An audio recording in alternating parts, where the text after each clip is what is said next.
Welcome to NFL Daily, where two things can also be true. It could be one of the best days that the NFL's had all year. True.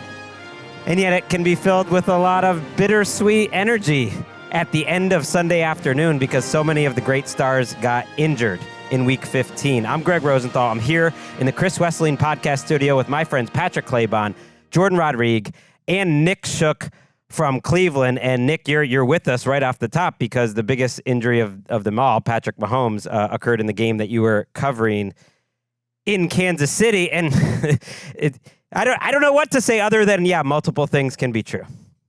It's a bummer of a way for, well, not to spoil anything, but it's a bummer of a way for the game to end in Kansas City. We'll leave it at that. You never want to see a star go down like Patrick Mahomes did, and it didn't look good on camera either. And for somebody who has seemingly avoided so many injuries or played through so many injuries during his run of greatness, it's really disappointing to see him go down like this today. It's just a crazy day, I think, since we've been doing the show, because you have this league-changing injury with Mahomes. You have a season-changing injury with Micah Parsons, which we'll get to, on a day, too, where Phillip freaking Rivers comes back, and that's like the fifth game on the schedule because Rams-Lions was so amazing and meant so much, and there's a big injury there, too. And the AFC East looked like it was one, and then it wasn't. Just so much, Jourdan. Are you ready for everything? I think we're going to have a serious chat with Joe Burrow about what type of crystal he wore during his pregame arrivals today around his neck, because I don't know. I'm not trying to put 1 and 2 and make it 5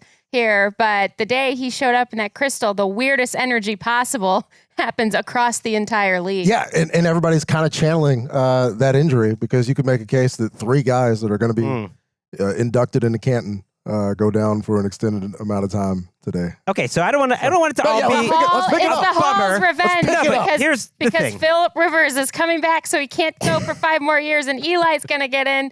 So this is the Hall's revenge. Phil stuck it to Eli today. We'll get on that theory later. We have so much to get to, and that is the thing. Football does suck. It's like whenever there's a team that's healthy, they're no longer healthy after the next week because it's football. And as you said, the injury rate in this league is constant. And yet there was awesome football today and results and performances that will shape the rest of the season. Let's get to one of them in Kansas City. Minshew from the shotgun. Mahomes has already gone into the tunnel. Here comes pressure. Minshew stands tall, throws downfield. Derwin James! End the game, Derwin! End the game, Derwin! He did, money. Second consecutive week, the Chargers end the game on an interception. Last week, Tony Jefferson. This week, Derwin James. Just a minute, roughly, of game time after Patrick Mahomes went down with a knee injury that was later confirmed by the Chiefs to be a torn ACL. Derwin James calls game. And for the Chargers to start the season in Brazil and knock off the Chiefs and let everyone know it's maybe going to be a little different season in the AFC West, and then to cap it this way is just amazing. We'll get to the Chargers side of it, Nick, but let's start with Mahomes. He made a statement on Twitter after the game, and I'll read it here, and it just reading it makes you wonder, man, like just where you were when this sort of injury happens, you're going to remember. He said, "I don't know why this had to happen, and not going to lie, it hurts. But all we can do now is trust in God, attack every single day over and over. Thank you, Chiefs Kingdom, for always supporting me. For everyone has reached out and sent prayers. I will be back stronger than ever." Obviously, the Chiefs are done for this season. They're eliminated. It raises a lot of questions about next season and their build. Talk to me a little bit, Shook, just about like what you saw today from Mahomes and just everything that kind of meant about this season too. I saw a team that took the field with urgency in the first half and seemed to grab control of this game. They were correcting a lot of the mistakes that they'd made in the previous week, which is catching passes on third down, on-target throws to Rashee Rice. But what I also saw was a Chargers team that took the field with legitimate intent, and that was to win the physical battle and to let the Chiefs know that any catch that they were going to have was going to be met with a blow from a defender. Tony Jefferson's out there just laying guys out in this game. He flattened Rashee Rice twice and then ends up getting tossed from the game. But it was a back-and-forth battle, a bit of a rock fight, very much an AFC West battle between two rivals, but a bit of a changing of the guard. Maybe not a passing of the torch, but a changing of the guard. not that I'm overlooking the Broncos or anything, but the Chargers came through with a statement, which is that we are not afraid of you anymore. And so ultimately that's what they do to win the game. Like they pull it out in the second half, but Mahomes played pretty well, and he's dealing with this knee already. It was already, ailing him. He did not look as mobile as he had before. A lot of what we've seen over the last few weeks, which is scrambles, not finding a guy open. The guy who always extends plays and finds somebody open. Nobody came open for most of this game. And yeah, the Chargers got away with some things. A couple of debatable, should have been pass interference. Didn't end up getting flagged and end up being, killing early Chiefs drives. But ultimately, like, Mahomes is playing well until he goes down. Playing well, not playing as well as usual, but still playing well. They're in this game. Then he goes down. And that's when the season goes down for them, essentially. Yeah, so the injury happened with 1 minute and 53 seconds left in the game. The Chargers are trailing by 3. They have it just over or near midfield, the 46-yard line. And yeah, it's tough to see. We were talking afterwards, Patrick, of, you thought Minshew comes in there. He actually, completes a couple passes before the interception. It was setting up to be a Butker long field goal attempt to try to send it to regulation. And you were like, well, it's like if Mahomes is in there, they win that game. And the way that the Chiefs have played this season, watching it with self-interest, rooting for the Chargers, I'm thinking the Chargers are going to find a way to win that game. That actually Mahomes or the offense, or maybe it'll be an overtime where the defense gives it up, finds a way to lose, because that's what's happened all season long. And in the second half, they did go 3 and out. They punted twice, and Mahomes threw an interception in the previous drive, a great one-handed pick by Deion Henley. So it's just been a cursed Patrick Mahomes and Chiefs seasons, and you hate to see it. Yeah, well, he's rolling to his right, trying to make a play, which is essentially a similar play to the play he got hurt on, where pressure was forcing him to flush from the pocket for the majority of the game. Khalil Mack, who won early a whole lot in the opener in Brazil, was doing the same today. And I really think, like, Tony Jefferson getting run from the game, it was a consequence, but Tony Jefferson had a huge impact on this game, to the extent where a lot of these short and shallow routes where Rashee Rice, some of it you got to put on Andy Reid, that Rashee Rice and the route schemes are so consistent from Kansas City that defenders like Tony Jefferson got an early break on the ball where he blasted Rashee Rice, because he knew exactly where the ball was going to go and where the catch point was going to be. Where you get late in the game, Xavier Worthy, there was no Hollywood to start the game. Xavier Worthy left the game to be evaluated concussion, somehow able to get back into the game and make plays down the field late, where the downfield options weren't necessarily there. Travis Kelce was, of course, having to deal with Derwin James as we saw the game end. I think Mahomes at least gets them closer to the end zone with Gardner Minshew. Sure. Harrison Butker is going to miss the 2025 version of the Chiefs. Harrison Butker was going to miss the field goal, I think, regardless. But I feel like Mahomes might have had a chance at least to get a couple of balls into the end zone. Yeah, it's hard not to just think big picture after an injury like this, but if we're looking at the 2025 Chiefs and they're done now, they had 49 yards rushing in this game. And that's the thing about the Chargers. You talk about their physicality, and for them to be able to stop the run, they only end up with 239 yards overall. And both teams got all over the opposing quarterbacks. We expect that for Justin Herbert, but it's interesting to look at just these lines. 9 quarterback hits for the Chargers, 5 sacks, and 9 tackles for loss. The Chiefs on the other side, 12 quarterback hits, 4 sacks, 6 tackles for loss. So it's a defensive game, and the Chargers have been built for that. Now, like, zooming out a little bit, Shook, kind of, I don't know. What do we think about the next version of the Chiefs? Because with a torn ACL, we're not going to see Patrick Mahomes, you would assume, for a chunk of next season. They're going to have decisions to make on Chris Jones and Travis Kelce, and we're going to get into all that in the offseason, but it's hard not to think about, like, a certain moment in time ending. Doesn't mean that they're not going to be back, but this is going to be the first AFC championship since 2010 without Patrick Mahomes or Tom Brady. Not only do they get eliminated, but they've been to the AFC championship game every single time with Mahomes. It felt like the fourth quarter of this game defined the season for the Chiefs, and also the melancholy vibe around this team going into next year. Obviously, Mahomes' injury has a big part to do with that, with the fact that he is going to miss a good portion of next year because he tore his ACL. But it was also the shot of Travis Kelce on the sideline between their penultimate and their final drive, in which he's just staring into the abyss, as if I don't know what has gone wrong with this team this year, why we can't put it together. It's the fact that, they get the stop defensively and they can't get into good enough field goal range, and Mahomes goes down. It just felt like they could never get over the hump and do the make the magic that the Chiefs always did throughout all these years. And it casts an uncertain light on this team going into 2026, not just because of Mahomes, but some of your key participants are near the age of retirement, being Travis Kelce being the main one. And how do you adjust with this team? Like the Chiefs ran up a pressure rate of 44.1% today. Spags blitzed at the second highest rate he's ever blitzed since being the Chiefs defensive coordinator, which stretches back 6 years now. Like they move out of desperation. They operate out of desperation because they're just not as strong personnel-wise across the board that they were in previous years. And the salary cap dictates that to every team in the NFL. That's why parity reigns in this league.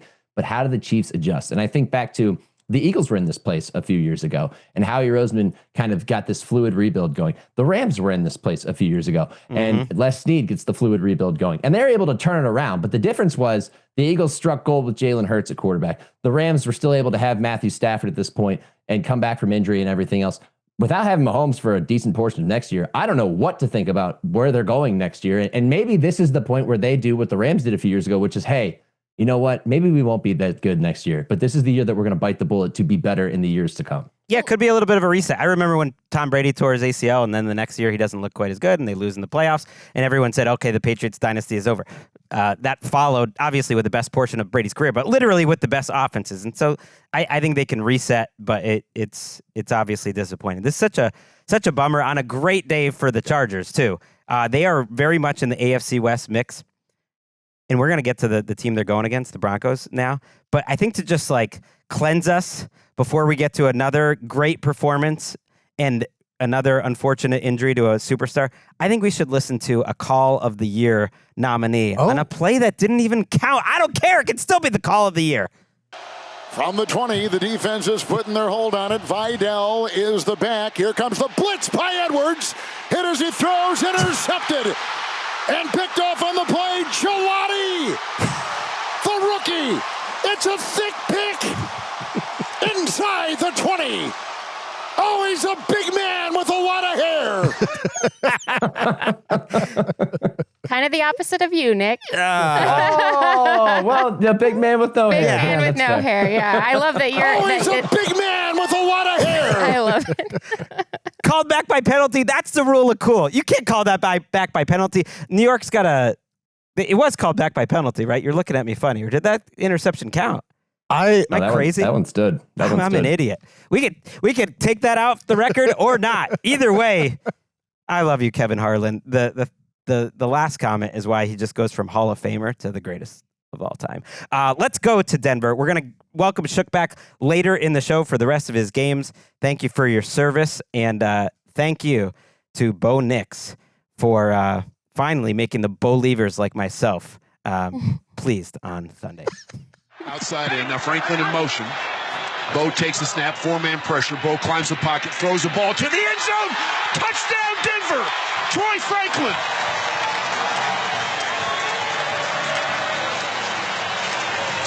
Bo Nix's fourth touchdown pass of the game. Great anticipation on that one. Franklin goes high above his helmet with two hands to snag the ball 4 yards deep in the south end zone, and Denver is in front 27-23. The Broncos would not relinquish that lead. They win 34-26 on a day where Bo Nix had 4 touchdowns, had Jourdan Rodrigue and Patrick Claybon honking in the newsroom. Yes. With, dare I say, the best performance of Bo Nix's young NFL career, Jordan? Yeah, I think so. Honestly, I think that it wasn't just that. We'll get to sort of a little bit more of the breakdown. A lot happened in this game, Greg and Patrick. It felt like 9 games all stuffed into one actual football game with all of the sort of drama, chaos, and then actual football happened as well. But yeah, this was, to me, the game that sent a message to the rest of the league that Bo Nix is ready to lead this team to a playoff push, is able to play a complete 4 quarters, but not just that, to give his offense an advantage in those 4 quarters. And you saw it with some of the ways that Sean Payton took the training wheels off the offense at a certain point of this game. The biggest thing, though, that we have to start with is on the Green Bay Packers side, because these two teams entered the game as among the best of the NFL, and one team doesn't just leave with a loss, but with the looming and very ominous questions of what the future of this season is, because the Green Bay Packers lost Micah Parsons to a knee injury, a non-contact left knee injury that reports so far are saying is feared to be a torn ACL. Matt LaFleur didn't have much more of an update after the game, but it wasn't just that. They also lost top receiver Christian Watson to an injury. The team is calling it a chest injury, and offensive lineman Zach Tom, and they were also without Tucker Kraft. So you have to really start this thing by wondering what does the near future look like for this team? Yeah, we've had so many, we've already had this Mahomes conversation. So I wanted to give Bo his love, and we will get to, because I think could be a transformative win for the Broncos. But you're right. Parsons going down with what sounds like an ACL injury. Matt LaFleur said it doesn't look good, as you mentioned. And Evan Williams is another guy, along with Zach Tom, who are really important for their team. Zach Tom at tackle, that LaFleur said doesn't believe that they're going to be long-term injuries, but he's not sure if it's going to be a week or 2 weeks or 3. So those two guys sound week to week, whereas omitting Watson in that scenario might mean his could be long-term, like Micah Parsons. But this has been a difference-making, defense all season, but it's also felt like Micah Parsons has covered up some things, not getting a ton of pressure from other players on the Packers and their cornerbacks, not the strength of their team. And Bo was, making great throws today, but maybe we saw some of that even today after the injury. Yeah, well, you saw it throughout the course of the game too. I mean, the thing that Bo Nix is doing is it's like the synapses are connecting when it's like time for Bo Nix to run and extend a play and also not overcommit to a throw or take the risky trick shot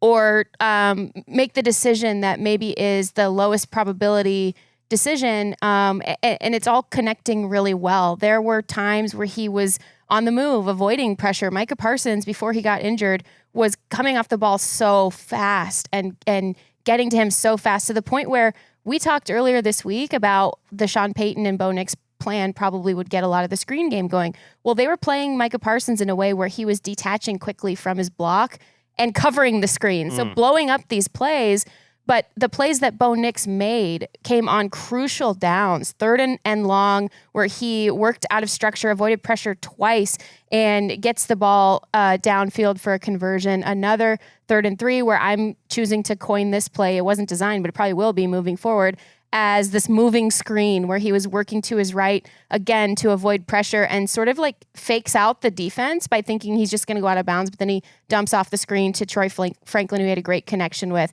A really beautifully feathered, layered, long pass to Courtland Sutton for a 42-yard explosive. A 4th and 3 again to Courtland Sutton, where they're just going for it. And you could see in this game, I mean, he only missed his second throw like in the 3rd quarter. And this was in an incredible game where you didn't just see the way that he could make these plays happen, but also his situational awareness and the entire team's situational awareness, but really Bo Nix catching, it's like a much more veteran player, catching some of these defenders out of a personnel change with 12 men on the field and snapping the ball quickly so they get 5 more yards. The clock management at the end of the game, the communication between all of the receivers and the offensive linemen and Bo Nix, it feels like a mature operation for him only being in his 2nd season. And like I said, it feels like coming together at a time where the Denver Broncos are sending a message to the rest of the NFL that they are going to be a nightmare to face in the playoffs, not just because their defense, this time also because of their offense. Yeah, we're expecting and calling for a majority of the first half. Oh, here's this rock fight in Denver between two very good defenses. And all of a sudden, Jordan Love and Bo Nix start going crazy, where you only saw – Next Gen Stats only credited the Packers with 1 quick pressure. Other than that, it seemed – and again – because, yeah, and I got to say, too, this is where I'm taking your take on, like, next gen, I love proximity alert. Because Micah Parsons was there. Yeah, he was there. And Nix, to his credit, and just like Jordan said, was very imaginative with how to manipulate the pocket, including on the play where Micah Parsons got hurt, because he got away from Micah Parsons on that play and kind of forced him to try to make that move that ultimately injured his left knee. But so much of this seemed like the culmination of 2 seasons of work and play calling between the head coach who's calling the plays and his younger quarterback than most. I know Bo played a lot of college football, but for you to have this game and this situation against this Packers defense where the screens, he was hitting on the short, quick passes. He had 2 touchdowns, but the extended plays, especially on 3rd and 4th down, where Bo Nix was 7 of 10 for 84 yards, 128 passer rating on 3rd and 4th down in this game, 8.4 yards per attempt. Like, this is not dinking and dunking. Yeah. Nix was taking shots down the field and hitting most of them in the second. This has to be a game where you say they won because of Bo Nix, not with Bo Nix, because, look, their defense literally gave up points on the first 5 Packers possessions. So the Packers offense is essentially destroying them through the first possession of that second half. And then after that, the Broncos defense we expect to see shows up, but the Bo Nix helps to keep them in this game. Maybe Sean Payton does too by going for it on 4th down in 2 spots late in the 4th quarter, under 5 minutes to go, showing faith in his offense on 4th and short multiple times, once giving the ball to Alex Prentice. Like, Sean Payton loves him a fullback, like in the biggest of spots. The other time, Bo Nix had an incompletion on the throw, but that kept the Packers in the game. But ultimately, what a great team win. And then, you're thinking about the Packers, Jourdan, long term. It just feels like they're not going to be at the same level, and right now they're now behind the Bears in the NFC North, and they're the chances for the 1 seed are obviously lesser. I think they have a chance. But just feels like their ceiling is significantly lower without Micah Parsons, to the point where, like, okay, if you're in the AFC, I might throw you right near the top of the mix, but you're not. I'm putting you a level below the Rams and the Seahawks. And I want to say, too, just that it's not just that you're missing one of the best players in the NFL today, but also, you remember when he first came in, he came in late before the start of the season, obviously when they made that move. And it took them a couple of games to build a plan around him and to really understand as a group, because you don't have time to do that during the season. That's what training camp is for, is to install scheme, right? You don't have a ton of time to do that. You run your plays, the best ones according to the defenses that you face. That's game planning, but you have to design now and do something in a sudden change, and that's very hard to do. And you saw it at first. They were everyone was playing well individually, but they didn't quite come together in a way that we really wanted to see right away. Well, then they started firing on all cylinders, especially after the bye week, really came together and looked like one of the best defenses in the NFL. Were playing like it, certainly. Now they've got to do another sudden change. And that's what I think is more significant, sort of the underlayer of losing a player of that status, because he is the center of a solar system. When you have a player like that, I saw it with Aaron Donald for years. When you have a player who is the center of the solar system, every other piece falls into orbit around it. And that is Micah Parsons. And now you have to figure out how all of the planets, float around each other without him. And it's really tough to do, especially in December. It's going to be an enormous test for this coaching staff. It will. And I thought that, there was a moment when Love got the ball back down 8. If he was ever going to stick himself into that MVP conversation, it would have been some miracle comeback year. That's gone, but it could sort of make, and I think that's over with for Love. Like, it does make me just think that they're just going to have to go nuclear on offense, which it's possible. Josh Jacobs with some crazy awesome plays today. Yeah. It's certainly possible, but as Matt LaFleur said today, what was it?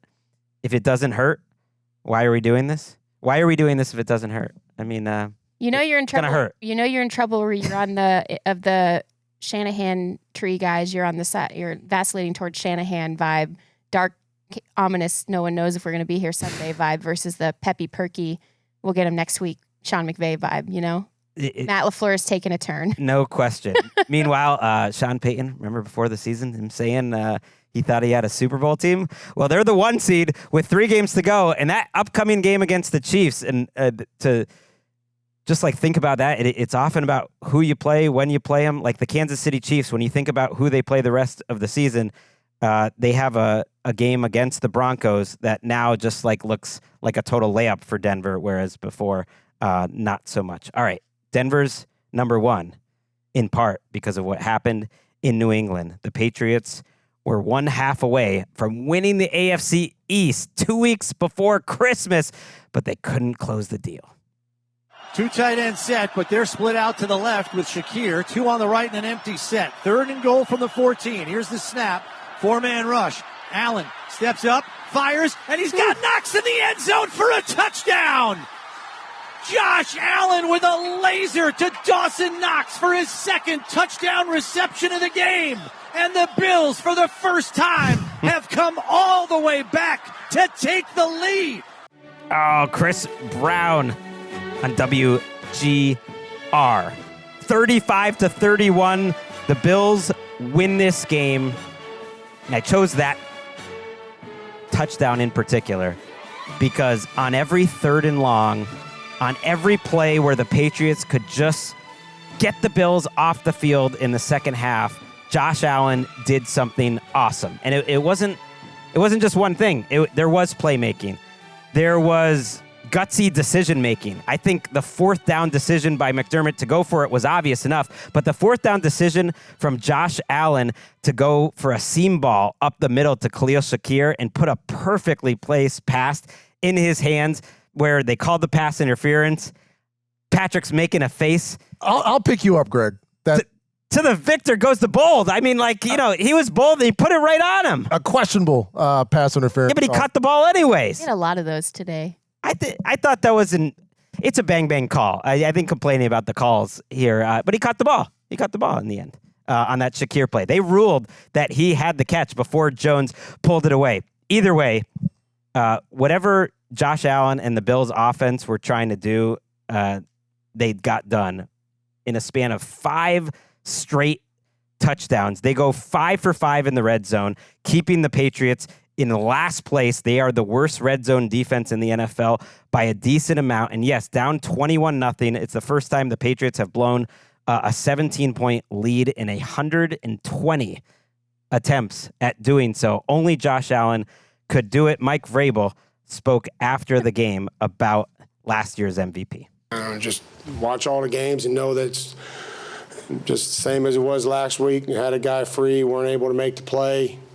Last week's team had a guy free, weren't able to make the play. That's why they draft him, and that's why they pay him $60 million. I don't know what to tell you.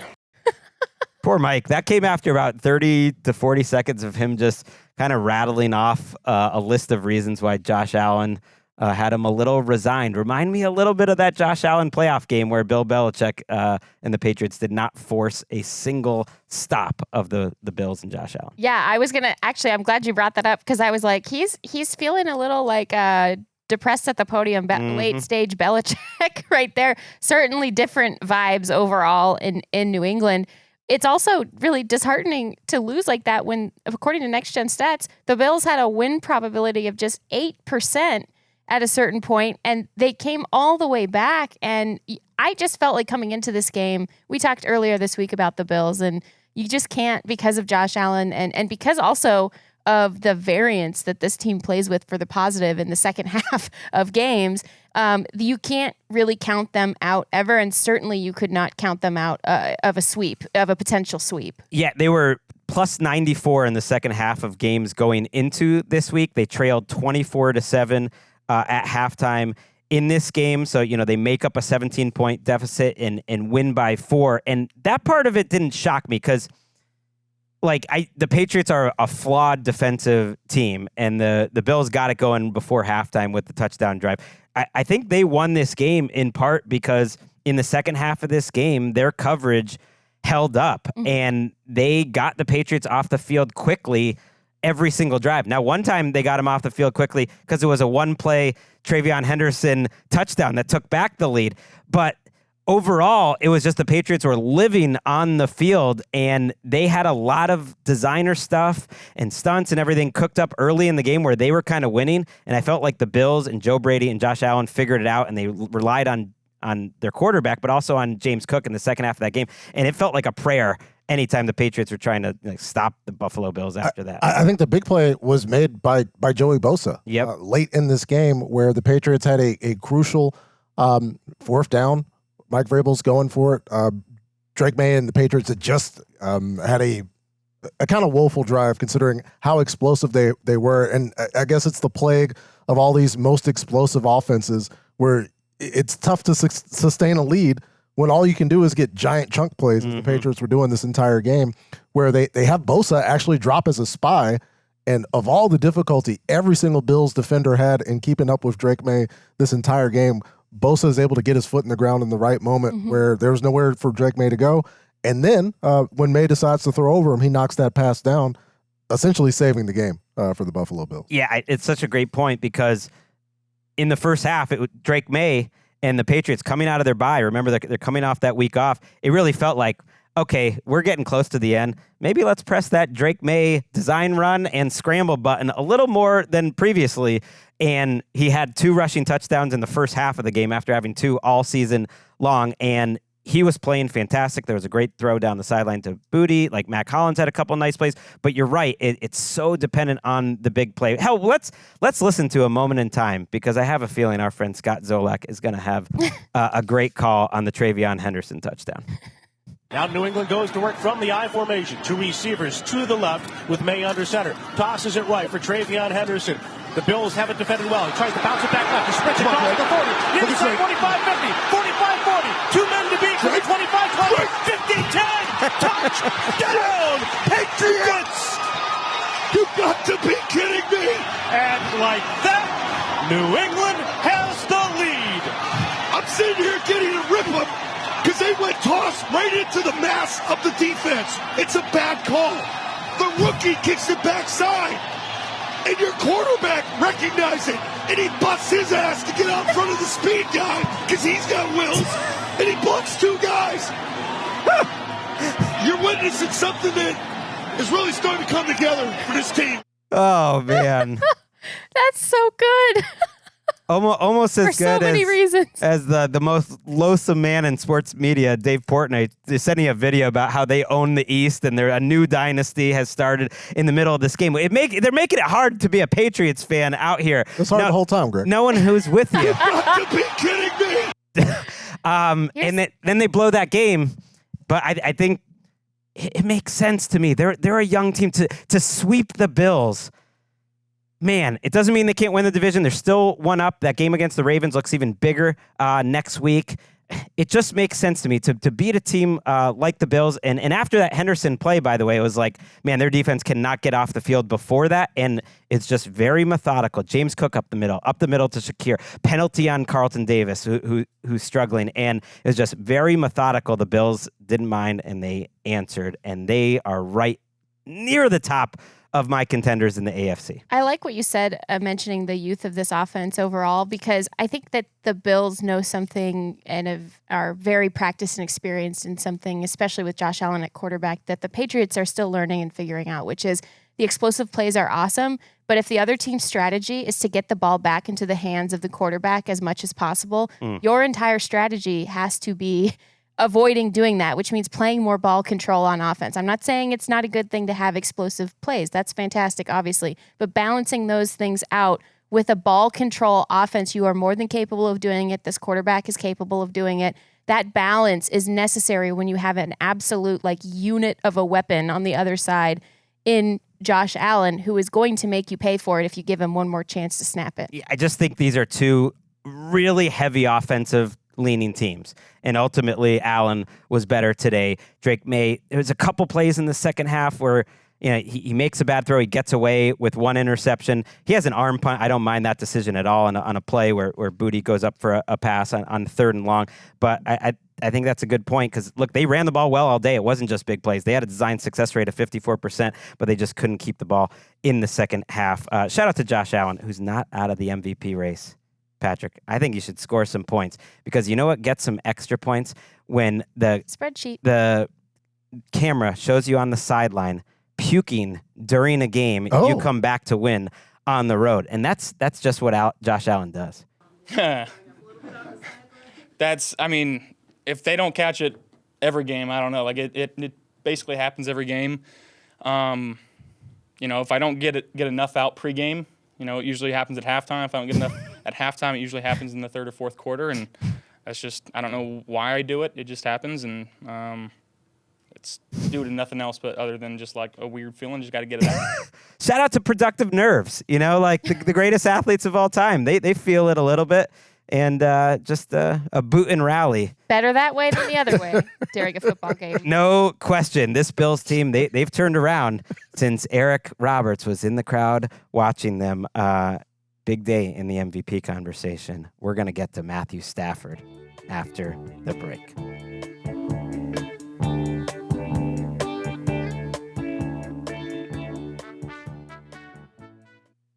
With 3 tight ends on the field. They fake the handoff to Corum. They roll right. They throw to the right flat. It's caught. It's another touchdown. Colby Parkinson go off. His second score of the day. The Rams are back on top by 2 possessions. It's a multi-touchdown performance for the MVP frontrunner, Matthew Stafford, against his former franchise. Oh, if it's a day that ends in Y, it's a Colby Parkinson touchdown day. And a great call by JB Long day on KSPN. When he said MVP candidate, I thought all right, let's slow down. Parkinson's been good, but that's a little much. Matthew Stafford goes for 368 and a couple of touchdowns in a game that the Rams trailed by 2 scores in the second quarter. They get a field goal right before halftime, Patrick, to cut it to 1 touchdown, and then they roll. Second straight week, they go over, 400 yards and 40 points, 500 yards, and they win the game 41-34. What impressed you the most out of these Rams? It was the Colby Parkinson game, who makes a play in the first half where you and I are going into next-gen stats to try to figure out what's going on with Aiden Hutchinson, who has a turnover, and Aiden Hutchinson's running free. Nothing but green turf in front of Aiden Hutchinson. He hit a top speed of 18.56 miles per hour. Colby Parkinson put up a 20 on the MPH and chased him down, the big tight end that comes up with that. After that, he has 2 touchdowns in a game where Devontae Adams leaves with a hamstring injury. Not sure about the status long-term there. A scary one. And Puka Nacua in and out of this game in spots where this Lions defense and Kelvin Joseph have a plan that bothers quarterbacks. And it has bothered them to the extent where Matthew Stafford missed an absolute layup to Ferguson in this first half, where Stafford hits that 99 out of 100 times. But the Lions were scrappy, and unfortunately for Jared Goff, who famously on Fantasy Live, Adam Rank calls an indoor cat, he's got an indoor game at SoFi Stadium, but he's not beating the pressure allegations because his first half was great, 221 yards, 3 touchdowns. He was not hit, and Young and Verse combined had 1 pressure in the first half. In the second half, you get a sack from Kobe Turner. After that, considerable difference. Like post-sack, the game goes the other way as the Rams keep marching down the field. Nacua comes back in. Again, Puka's in and out of the entire second half. But there was one drive in this game where Sean McVay goes for it on 4th down twice. Both of those 4th downs, Stafford to Nacua converts there. And great game by Blake Corum, great game by Kyron Williams, the run game, a little bit of the difference there. But you have to talk about this Rams pass rush down because Emmanuel Forbes got put in some really rough situations. The Lions had a chance to make this a closer game, 4th and 1 on the goal line. It is Emmanuel Forbes right there on Amon-Ra St. Brown. Jared Goff, everybody in the stadium knew exactly where that ball was going. Unfortunately, the Stripes officiated Emmanuel Forbes in the same way that Riley Moss has been getting officiated all season long, where there wasn't a whole lot there. They get the flag. They get a David Montgomery touchdown.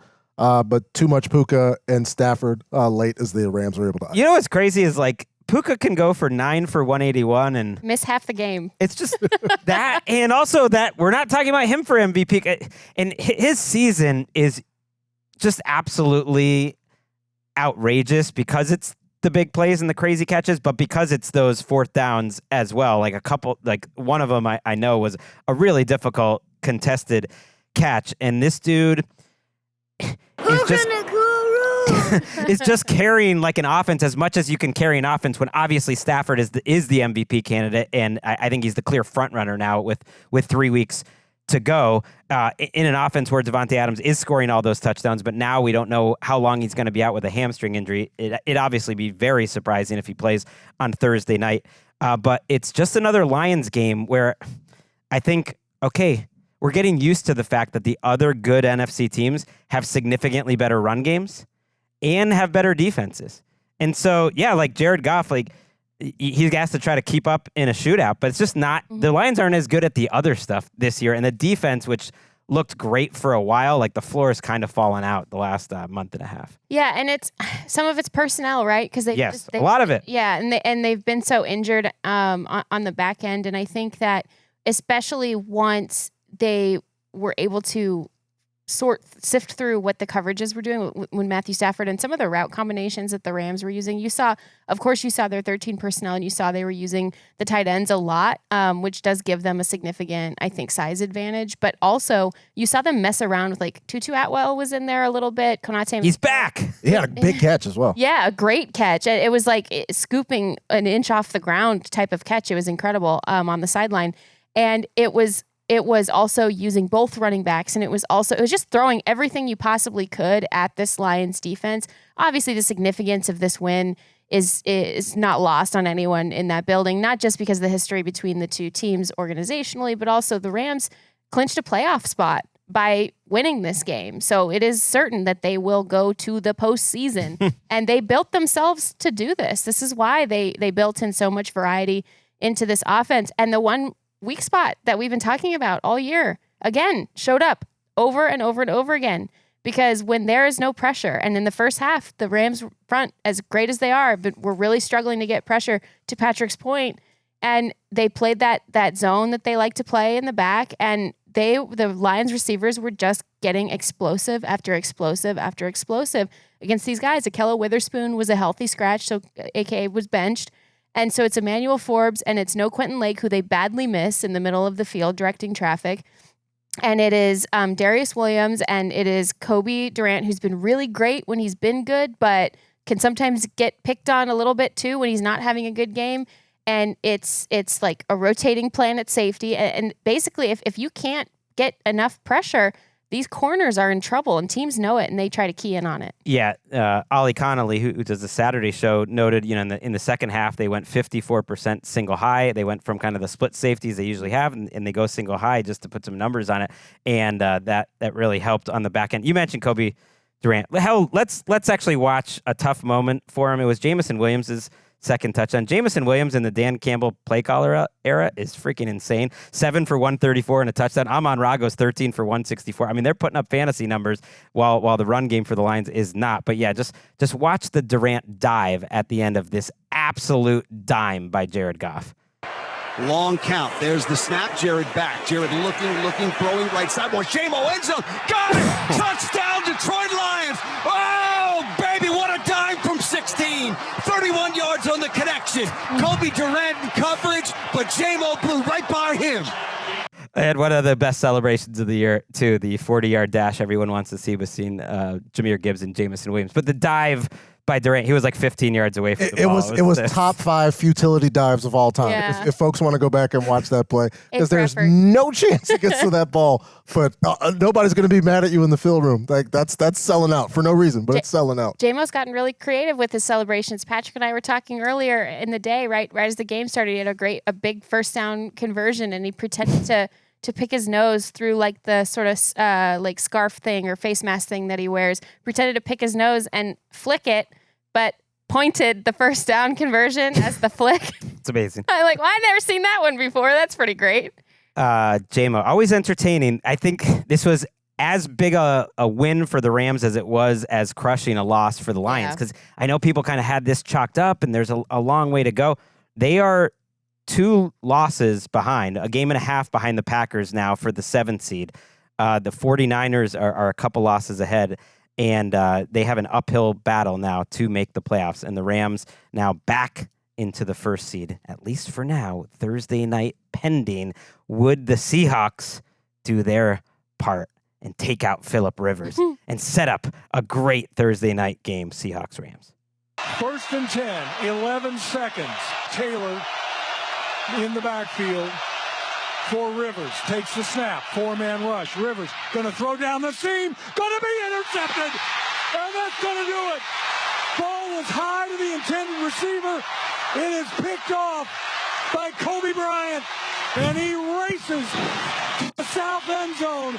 His 4th interception of the season, a career high.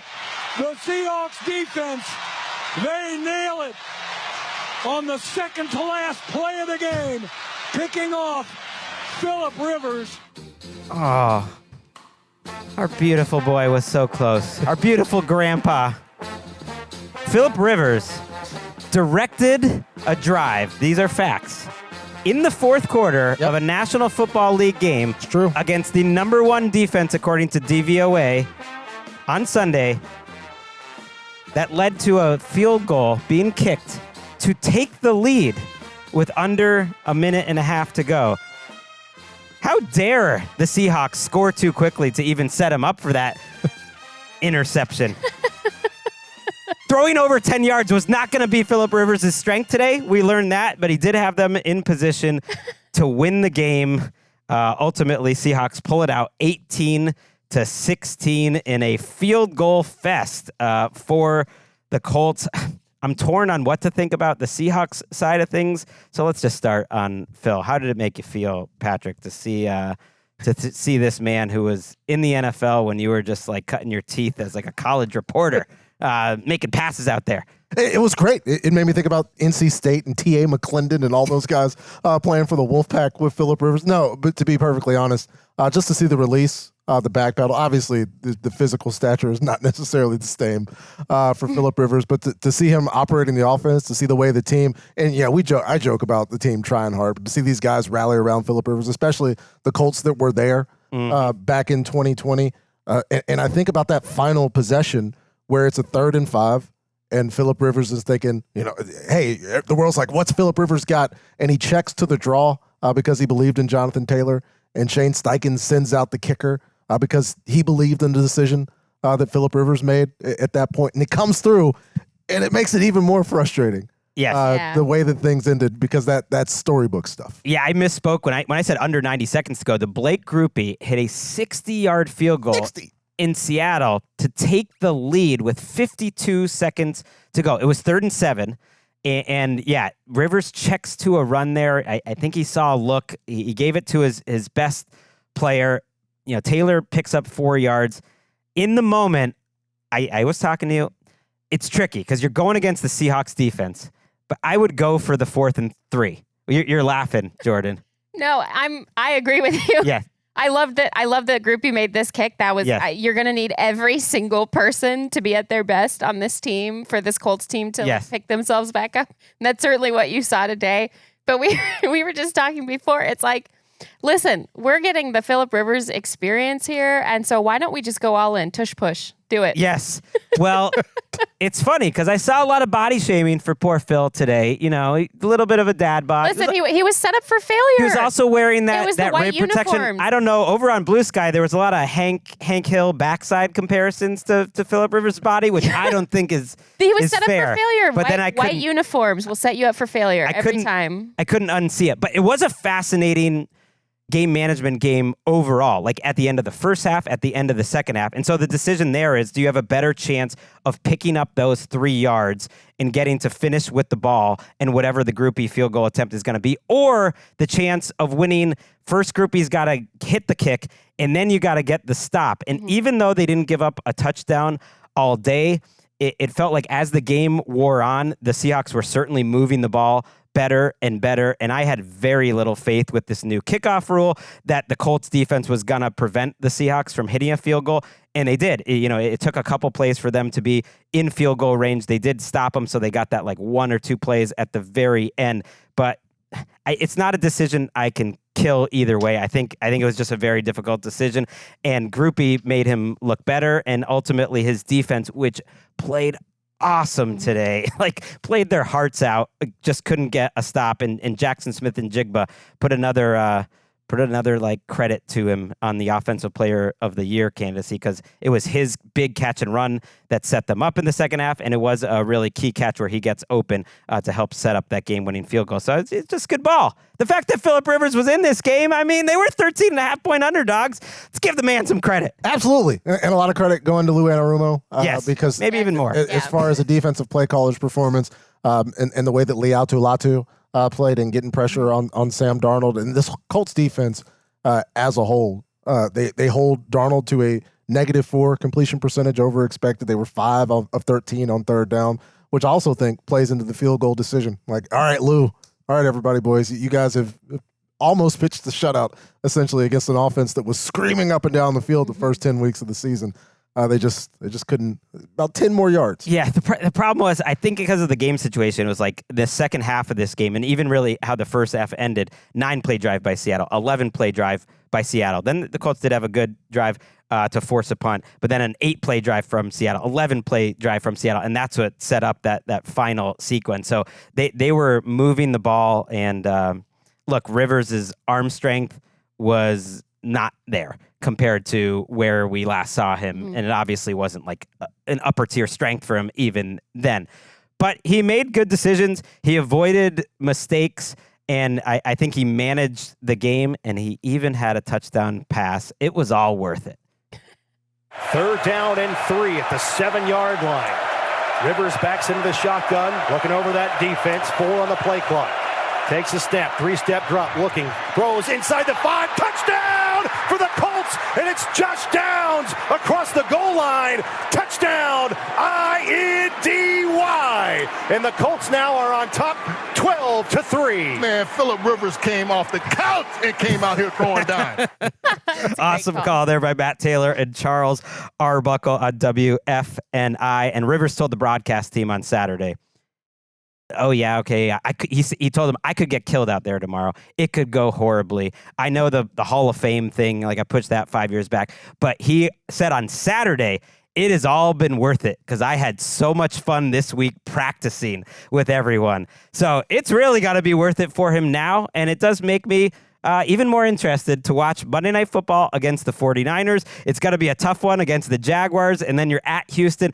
It's a brutal slate of games for Phillip Rivers, but he's going to entertain us at least. How will his body feel tomorrow?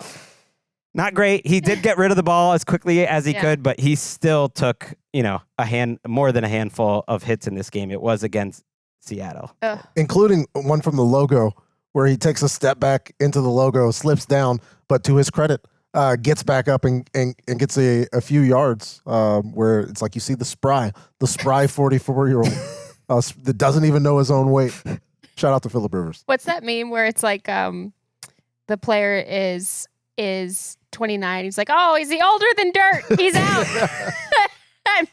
And then all of the rest of us, like normal people, are thinking, "Oh, that's pretty." Well, young. To you, Phillip Rivers is older than dirt. Yeah. To me, he's like your status. He's still a couple years younger. I was already covering the league when he was getting drafted. Unfortunately, look, Seahawks. This first half offense being a little sluggish. Sam Darnold certainly not playing nearly as well as the first half. It's a thing. The running game not being quite as consistent over the last 2 weeks. I know they played great in the second half last week. It's a thing. Just like the Rams secondary is their bugaboo. Yeah, Sam Darnold and overall this offense is not up there with the elites, but can their defense make up for that? I think all these NFC teams have one issue. This is an 11-3 team. They had an over-under going into the year of 8.5 wins. They're awesome. I almost see too much negativity from the Seahawks fans of like, oh, they're not real contenders. Why not? We'll find out on Thursday night. In the meantime, let's talk about another team that could be a contender, the Baltimore Ravens. Play clock at 1. Burrow takes the snap. Drop the throw. Blitz pressure coming. It's intercepted at the 5. Kyle Van Noy hands it off to Gilman along the near sideline. Alohi Gilman to midfield. He's gone. 40, 30, 20, 10. Touchdown Ravens. Alohi Gilman. And with 7:38 left to play in Cincinnati, the Hayes in the barn. Oh.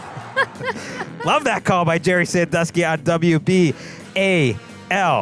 One of those most mature, responsible handoff/laterals from a defensive player of all time. Please take this. Oh, I don't want this right now. Just an amazing moment. The Bengals don't seem to be trying right now. Why don't you take this? He was trying to hand the ball off for 12 yards. So self-aware. I absolutely love it. Compare it to a Giants interception later in the day where there's 3 laterals where they're just winging it out there. That was awesome. It was a baton. It was like running the 400. Yeah. Such a weird game here. 24-0. The Ravens win, a much needed win. Lamar Jackson only threw the ball 12 times in this game. That's all he had to, Patrick. He still ended up with a couple touchdowns and 150 yards. How you feeling after a shutout victory, a little revenge for your Ravens? The first thing I wrote when I got the game assignment and I had my trusty notebook, I've been trying to channel Gregg Rosenthal with mixed results because I forget how bad my handwriting is. I was going to say, I'm looking at both of your handwriting. That took me a couple of years. I just write in all caps now. It looks like a serial killer, but then I can read it. Yeah, I struggle with my own because I know it's bad. Can the Ravens win without a pass rush? The Ravens got a pass rush today to the extent where Joe Burrow had one of the worst games I've ever seen Joe Burrow play. He was shut out for the first time as a professional. You got to go back to the season before they had the greatest offensive season in college football history against the University of Alabama. The last time Burrow had a team where he plays the game and they get shut out, where they were dominant early. Jamar Chase had a turnover in this game. I'll credit Jamar Chase with the turnover because the pass rush gets to Joe Burrow. The arm angle changes, so Chase jumps early because he's expecting he's played with Joe Burrow a lot, that ball's going to get there. The ball's a little fluffy. He jumps late. Ball goes off his hands. It's intercepted by Marlon Humphrey, and thinking it's going to go back and forth because Lamar has a Rube Goldberg interception of his own where he throws a pretty nice ball to Zay Flowers. Yeah, shout out to Rube Goldberg and all those machines where Zay Flowers boots the ball to Jordan Battle, and I'm thinking, oh, here we go. The Ravens are going to have weird turnovers again. It's going to be back and forth. No, that's essentially it. Baltimore plays a pretty clean game on offense and a dominant game on the defensive side of the ball where Mike Green, who it's been like missing, is Mike Green going to eventually make a play, be worth all this, the consternation of bringing him onto the franchise considering the questions for the draft? And, he contributes with a sack. They get multiple pressures. From all types of guys, and the Ravens have a dominant win. Yeah, full team win, too, in the second half of this game. I'm surprised the Ravens' rush success rate isn't higher than 47%, because in the second half, they were starting to blow open big holes for Keaton Mitchell, who ends up with 66 yards, and then Derrick Henry, who had a nice runway during it. And look, I know the Bengals' defense is bad, but the Bengals' offensive line had been playing well, and certainly Joe Burrow had been playing well leading into this game. It is interesting. And we're going to listen to Joe Burrow's comments during the week. It's just think about this performance in the context of these comments. These are actually from Wednesday. If I want to keep doing this, I have to have fun doing it.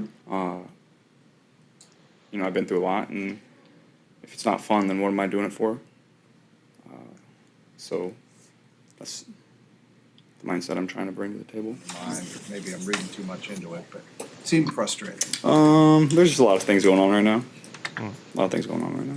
All football related, personally? All the above. So Joe Burrow addressed that after this game, and he said, his comments had nothing to do with Cincinnati, everything to do with my mindset in football. He also pointed out, look, last week, where he seemed very resigned. That was a weird press conference, too, after the game last week. He seemed very resigned for Joe Burrow after the game, just kind of accepting, I guess, it's just not our year. And, he pointed out he thought he played near perfect last week and that this week was one of the worst games that he's ever played. And it's just a lot. I don't know. What do you think's going on here? I think that on the outside, there's been questions about the long-term viability of Zach Taylor as the head coach of the Cincinnati Bengals. I think if the coach's job is anything, it's to manage the way that the players are coming into the game plan, the way that the players are feeling throughout the week. The Bengals went through a lot, as Joe Burrow has, to get back to this point. And I know that the end of the game and the loss to Buffalo was frustrating. He had the pick six. He had back-to-back weeks with a pick six and the Eloy Gilman not unreluctant handoff from Kyle Van Noy on that play, where I know he says that it's not Cincinnati related. I don't think it's related to the landmass and the people in Paycor Stadium on the day, but perhaps related to one in particular. Fair. And it can't be really about ownership because he signed that contract. Not that you couldn't be frustrated a little bit, but I think he's in it in Cincinnati. I think that's a fair read, although I could point a little finger at ownership. We actually have a picture I believe, of the snowed, seats at the game, courtesy of Nick Wesseling's sister-in-law. Despite this being an audio medium, some people do watch on YouTube. You can actually see the unshoveled seats. And shout out to Mike Florio of Pro Football Talk. Sometimes he seems a little overly litigious, but pointing out that it's an NFL rule. You gotta get the snow off those seats, Mike Brown. You're making everyone show up in 0-degree wind chill, and you can't even get the seats clean for the poor Bengals fans out there. Give me a break. Yeah, it's just come on. It's professional football. Yeah, and I think it's when you're the quarterback, you represent that. I think it's a lot to think about if you're Joe Burrow, what exactly it is that you're representing and what exactly it is that you're the face of. And certainly you can, I think, and probably should in some ways criticize the push and pull of power that gets him, the players he wants, but the team is also not capable of being constructed in clearly in a functional way around him. And it's to me, when I watch a person who is in his late 20s at this point, will be entering his 30s. Now, this is a little bit more my recent memory of a lifetime line is you go through another sort of transition mentally where you figure out what you're going to be in the world. You have chased the career, you've chased what you do, right? You chase what your structure is, but you have to now start thinking about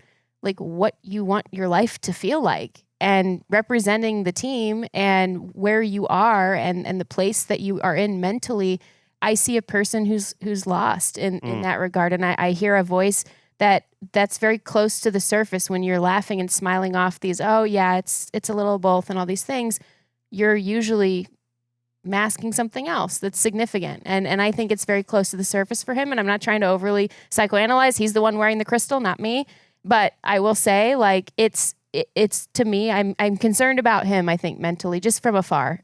I don't have as much concern. I'm glad Joe Burrow is willing to share and to be open, because he could very easily have just nonsense. Oh yeah, looking forward to this, blah blah blah, taking that. But and when you watch the whole 10 minutes, I it's totally normal and in open and not at all concerning. When you watch the whole thing, these are sometimes taken not out of context, but just when you're that honest for 10 minutes straight, that things like that do pop up. And then to have the nastiest game of your career 4 days after that, causes people like us to go back and say, but hey, I listened to the whole thing, and I'm not saying I'm oh, he's saying he wants out. I'm not saying that at all. But I hear some things to be concerned about on a human level. For sure. That's what I'm saying. Yeah. And I think the coaching thing is fair. I think both of these coaches every coach is a little up in the air in the AFC North. Probably not Tomlin, but I don't know.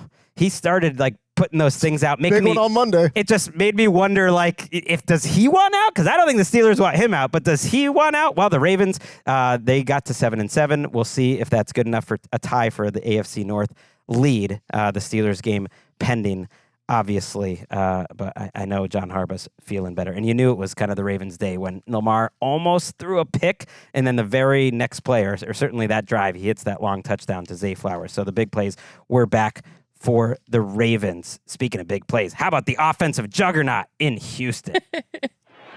Look, I don't care how we pick up 36 inches. I don't know if anybody does. If you got to throw it, throw it. It doesn't matter to me. Just pick it up. Find a way to get this thing in. If you're not getting movement, boot CJ out, throw it. Whatever you got to do, put this thing in.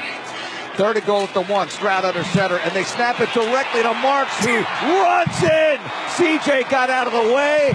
Marks got the snap, got the touchdown, razzle-dazzle. The Texans score on 3rd and short. Good thing it was 36 inches. Yeah. They got it in, Andre Ware. Moved it around. And he made sure.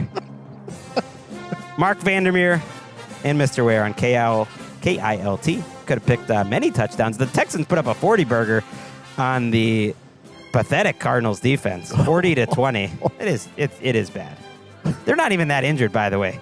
They're pretty healthy up front, and he's a defensive coach. It's not going well, but let's give credit where credit is due. Woody Marks made sure he got that 36 inches, and then he got about I don't know. I would have to do the math, but 5 more feet. yeah, like 190 more inches. He jumped from the 2. He landed about 6 or 7 yards into the end zone. That was incredible, Jourdan. I know, I loved it because and we talked about putting this play as the highlight, even though there were so many to choose from, because it was such a ass kicking by the Houston Texans all day in every phase, including special teams, where they forced an early takeaway, an early fumble on the kickoff unit for the Cardinals. But that Woody Marks play was a play to me that sums up that the Texans offense is how they're coming back to life. Young players such as Woody Marks are really giving it a boost. Like, there's no actual reason for Woody Marks to launch himself through the end zone like Ralph Wiggum coming through the window.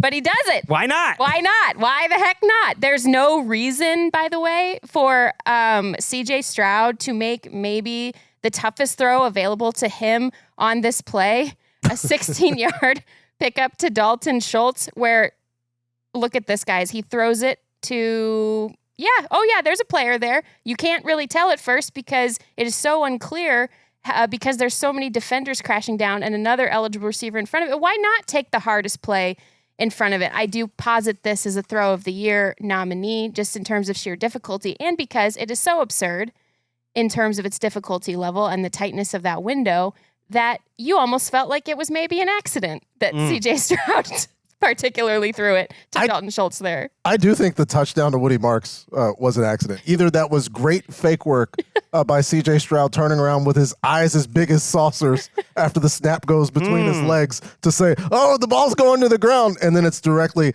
like a weird wobbly pass that hits Stroud's hand on the snap on the way back. I think that might have been an accident. Yeah, I don't know. it was ruled a fumble recovery because the snap was bad and then they mishandled it. But then Woody Marks, like I said, he just launched himself. But it was great. And you know what? I mentioned the young players. The kids are all right in Houston, guys, because when Woody Marks he left the game because he was dealing with some ankle issues that he was in and out of the game throughout for. Jourdan Jones, a former 6th-round pick, he came in and became the Texans' first 100-yard rusher of the season, played outstanding, had a great game. And between Woody Marks and Jaden Higgins and Jawar Jordan, and these guys are growing up together. And it's very interesting because the defense is so mature. The defense is such we talked about them being like professionally violent as a unit. And so the offense going through its growing pains early in the season and then coming out and putting together a really, really solid and complete game. Yes, against a bad team, a bad defense,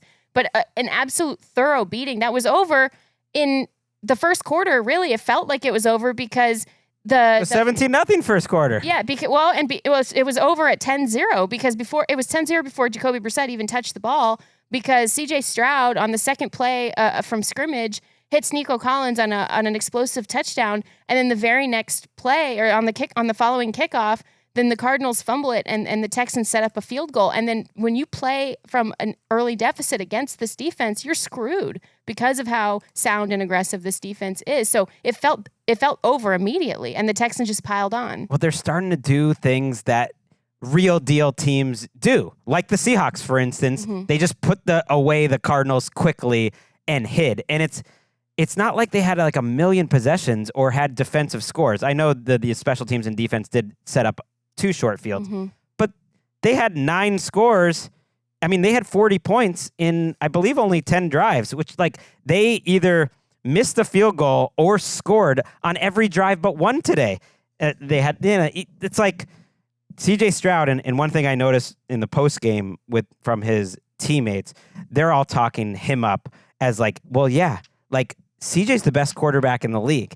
And like we expect CJ is that dude. He is as good as any quarterback in the league. And now obviously I don't put him there yet, but I do believe that they believe that. Yeah. And that's a dangerous combination. A lot of continuity, a great defense, a really good quarterback, and some young players developing. Like they got a chance to win the AFC. All these teams do. And I'm wondering, because I know the early start for the offensive line was miserable, but there was some Stroud involved there. And I think as both have improved and CJ has gotten more healthy, there were 11 Cardinals that got pressure today. CJ Stroud was having to make moves in the pocket. It wasn't necessarily easy up and down the field every single opportunity for the Houston Texans, but I think he knows and trusts where they're going to be to the extent where he's able to make these plays that we're used to seeing C.J. Stroud make at the start of his career. And that's why they're hitting the explosives. He's making these plays on third down, and they're a fun team to watch. And in the end, only 2 quarterback hits and 1 sack for the Cardinals. So that's a great game for them. Derek Stingley did leave with an injury, but he was speaking to the media afterwards, which would indicate it's maybe not too serious. Kamari Lassiter with a big-time interception. Could they possibly get 2 all-pro corners? I don't think it's crazy. They played so well. One of my favorite moments of the game, too, was when Jalen Petrie took a massive hit of a smelling salt that he was holding with him on the field before a snap and then dropped it as the ball is snapped and then goes and makes a tackle. Like, this defense, it just knows what it's about. It has all year. It's my favorite defense to watch in the NFL. Like, it's just cool. And then on the other side, the only player that really gave this Texans defense any trouble was Trey McBride, who was 12 for 134 and 2 touchdowns. And it was basically like there was a tunnel screen that he had where it took multiple Texans defenders to bring him to the ground. No other player on any part of this Cardinals offense was giving the Texans defense even making more than one person come to tackle them. And I just thought, I have these thoughts sometimes. I'm sure you guys, do you ever watch a player and you think, man, I wish he was on a different team? Or like you watch a player who's really, really good and you think, man, I wish I could just pick him up and put him somewhere else. It was really strange because I felt when watching Trey McBride against the Texans, man, I wish Trey McBride played for the Texans because he was bringing the same energy against their defense that the defense was bringing against him and have all season against their opponents. And he fits them, and he's like this lone island there in Arizona. It's the only positive, the only bright spot. Yeah, they've lost 6 straight. They are now looking like a 3-11 type of team. They're 6th right now in terms of tankathon. They could easily get into the top 3 or 4 picks here. I don't know if Jonathan Gannon deserves to be fired or not. That's for another day, but this absolutely looks like a team whose coach is going to get fired. Let's take a break. The Texans held serve. It was kind of a day where the 2 teams now atop the AFC South had to just take care of business. We'll come back on the other side and listen to Jaguars Jets. Shotgun formation, bunch right, dropping is Trevor. They swing it out of the backfield. This is Travis Etienne with running room 40, 35-yard line. Inside of her, stays on his feet, 30-yard line, 25, along the near sideline, 10, 5, touchdown! Travis Etienne has scored again from 45 yards away. How good is that?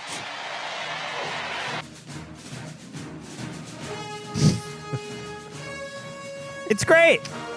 It's amazing.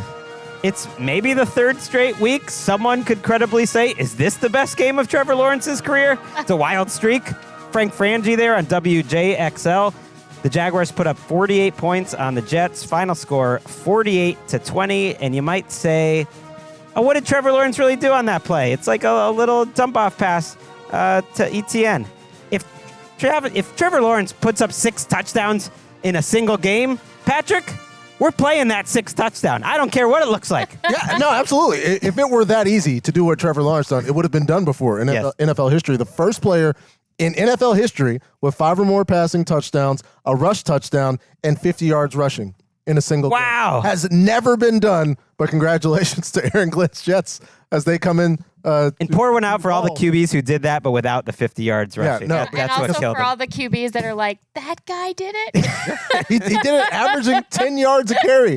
As you know, Trevor Lawrence got that a long rushing touchdown where the Jets actually held on defense. I believe it was Britton Strange got held down the field on a 3rd and 15 in the red zone. Trevor Lawrence runs it all the way back in for the score where Trev had, he had a throw of the year nominee in this. In fact, we'll play it while you talk about it. It was to Parker Washington. That thing was beautiful.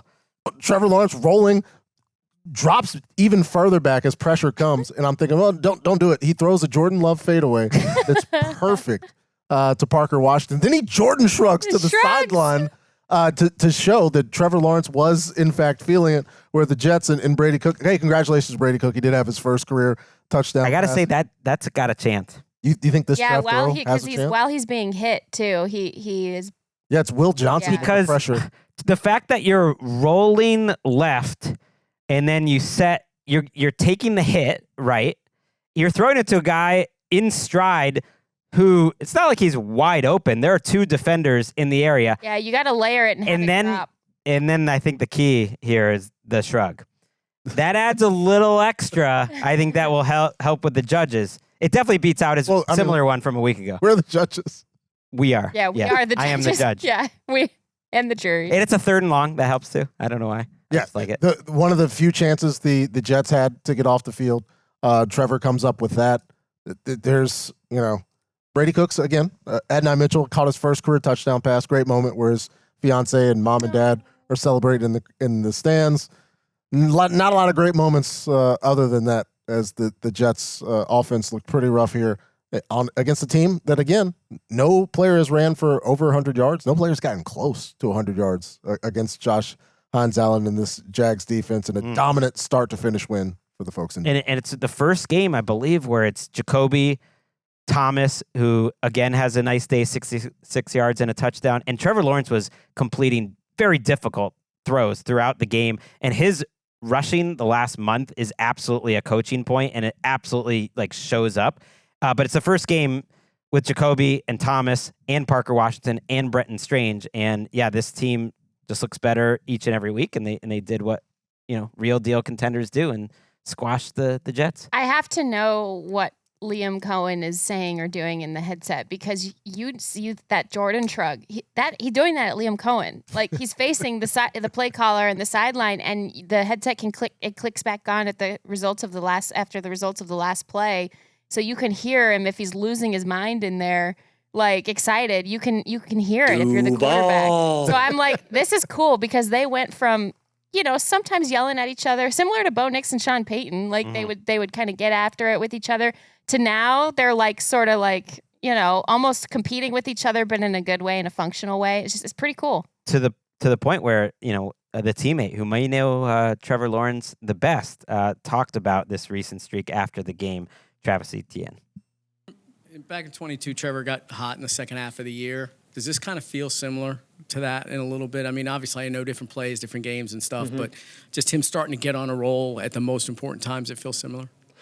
Nah, not at all. I don't think I ever seen Trev like this, and I feel like we won a national championship together, and I feel like he's just out there. He's on fire, man. You seen it. He rolled out again, and he just kind of stopped and just Parker's down there somewhere, and he launched it, and Parker made a great catch.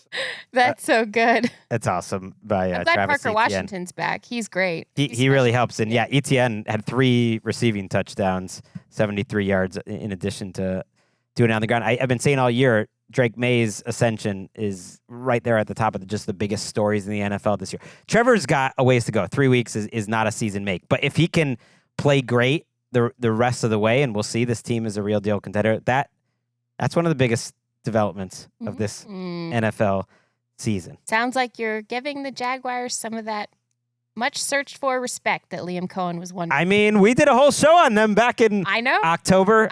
But You're look, they preaching to the choir here. They stay 1 game ahead of the Texans. They are very much in the mix. Let's go to the NFC, another team that is in the mix, and they got served a big fat bowl of chicken noodle soup. Just will fix whatever you need to get over your sickness. It's the Las Vegas Raiders.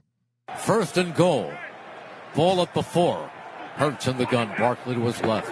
Hurts gives it off on a pitch and running and dashing and in for the touchdown is Goddard. 4-yard run with a little flip to Goddard. That looked pretty easy. 31-0 Raiders. Eagles win. Merrill Reese, Mike Quick on WIP. I saw these awful announcing rankings of the local radio announcers. Let's just say they have JB Long and MJD, and then Matt Money Smith and Daniel Jeremiah criminally low. But there's a ranking of this duo, too, that I think Eric Roberts, our producer, would disagree with. And I'm on his side, too. 31-0. Eagles win. Easy. I don't know if my analogy really worked coming into the thing, but I was like, the Eagles were sick and the Raiders will heal them. I think it was very creditable. Okay. Dallas Goedert Great had 2 touchdowns, both off of little wrinkle plays, a pitch touchdown in the first quarter and a sweep off a run fake in the third quarter. and he could have had another touchdown, and it didn't even matter that he dropped an easy would-be touchdown off a little Jalen Hurts quick pass because this was such a tail whooping the entire time. Jalen Hurts ran for 40 yards, including some key third and long conversions to set the Eagles offense up into scoring position, hit a couple of really great throws, one to Devontae Smith, a deep shot on the perimeter really sticks out to me on that. And the Las Vegas Raiders were the Las Vegas Raiders. This one was a blowout that got Tanner McKee in this game at the start of the fourth quarter. And at that time that Tanner McKee entered the game, the Raiders themselves had just 66 net yards. Well, the great thing about them is that they only finished with 75. Usually when you're like writing down these stats, you're like, oh, they're going to get some yards in garbage time and it's going to ruin it. I couldn't fathom a world where their performance against the Chiefs was not the worst performance by any offense this season, but we found it.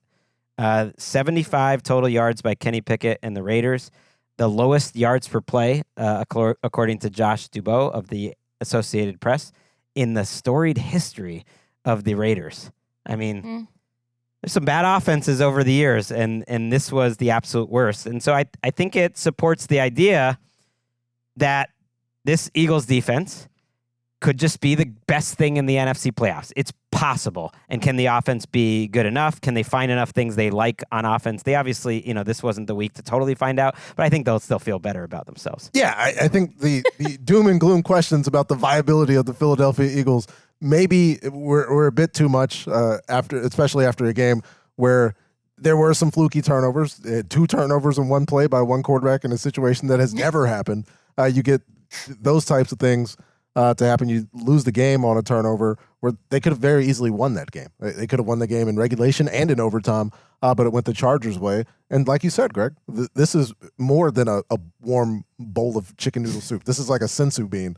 This is a healing touch from Mr. Miyagi. Like the Raiders will give you everything you need and more in a game where Ashton Jeanty only runs for 35 yards, but it's still the majority of the offense that one player had for the Raiders. They allow you to work on stuff, which I saw the Eagles doing today. That's a kind way of saying that about the Raiders, I guess, is you can do stuff that you don't normally do and still win like the way that they did and totally shut them out. The Eagles ran more play action. It's a small sample size because Jalen Hurts only threw the ball 15 times. He was remarkably efficient with those throws. Usually they're only about a 25% play action rate team. But today, 40% of his dropbacks were off play action for 70 yards and a touchdown. So really clean and efficient when using play action. The Eagles' version of play action makes me laugh because it's really slow developing. And it's clear that not every, it's just not something, you see some teams and they do the ball fake like very fast and then they get into their drop and they're only flipping their back for a second. This takes its time to develop. And again, it did not matter. And so you can just you can create and set up those explosive plays. And I liked seeing it. I liked seeing them work on things in that regard because they're going to need to have more dimension to their offense and they're going to need to be more layered. Yeah. And their success rate was fine, but considering it was against the Raiders, like the running game does rack up 183 yards, but still Saquon and Tank Bigsby go for under 3.5 yards per carry, even against the Raiders. So that's not necessarily totally fixed, but I did like Jalen Hurts, as you mentioned, just ripping a third and long design run. You do not see that out of the Eagles too much, so that might be an end of the season type of thing. Okay, let's use his legs, and then even getting A.J. Brown involved after it looked like Hurts was banged up a little. He comes back from the injury and finishes the game with a long touchdown to A.J. Brown. Great win for the Eagles. Every win is huge for them. They step a little closer to winning the NFC East. Let's talk about a team that's quietly still in the mix for their division title. It's the San Francisco 49ers. Here, out of the shotgun, he takes the snap on 3rd and goal. Purdy under pressure, jump throw! Kittle's got it! Touchdown! Touchdown! 49ers! What a play! From midair, Purdy off both feet, suspended in the air as he throws it to Kittle in the back of the end zone. And George is having a big day, and he connects for the score. Not since Tim Tebow have I seen a jumping pass like that. Brock Purdy. That was the most Brock Purdy pass of all time. 3 touchdowns, 295 yards. Back in my day, Tim Tebow and the Fighting Gators. Any chance he gets? Let's talk about Tebow. No, I mean, the Purdy. You throw a jump pass. Oh no, you throw a jump pass like that. That's the name that gets mentioned. Although that was more athletic and kind of incredible because him and Kittle had to be on the exact same page there. He wasn't that open. Kittle finishes with 88 yards and a touchdown. Purdy continues his excellent play that he started against the Browns, and the 49ers survive a game. Titans' second half effort. They win 37-24.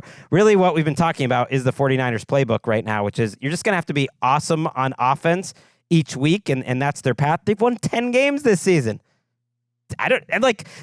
They are still in the mix in the NFC West. I won't rule them out totally. No, and you saw a continuation of the things that has kind of carried them this season. Not kind of. Christian McCaffrey in the receiving game has literally carried this 49ers offense. But you get back and you get, because Kittle missed significant time this season. He had a big game. Ricky Pearsall missed significant time this season. Even in this game, he went out for a minute. And so, like, to see them back and kind of fully formed to the extent, like, no, it's not. We're not thinking peak Niners where it's like this world beater, dominant, like gonna out talent you on both sides of the ball. A lot of those guys are still there, but they're in different stages. They're succeeding to different levels, and against a team like the Tennessee Titans, they can come out there and kind of groove their way to a win. Where it was a jump pass, it was a cool highlight. I don't necessarily know it's necessary. He's fading away, but Brock's feeling it. He's a little pressure in his face. Yeah, I mean most jump passes aren't really necessary, probably. But it was cool. One of the more superfluous jump passes in league history, I would say, that touchdown to George Kittle. And it would have looked bad, like if it didn't get completed, because the Titans were doing some things in the second half of this game. So there was a 2-play sequence, and if Jeffrey Simmons does not make the All-Pro team this year, and I'd have to go through, I don't want to be unfair because there's other defensive tackles to look at. A 2-play sequence where he forces a fumble on Brock Purdy. It's 31-10 to start the fourth quarter. You figure this game is absolutely over, but he forces a turnover. They cash in with a touchdown pretty quickly. And you know who that touchdown was to? Who was it, Greg? Jeffrey Simmons! That's so great. That's the coolest part of this, coolest moment of this game, was Jeffrey Simmons catching a touchdown.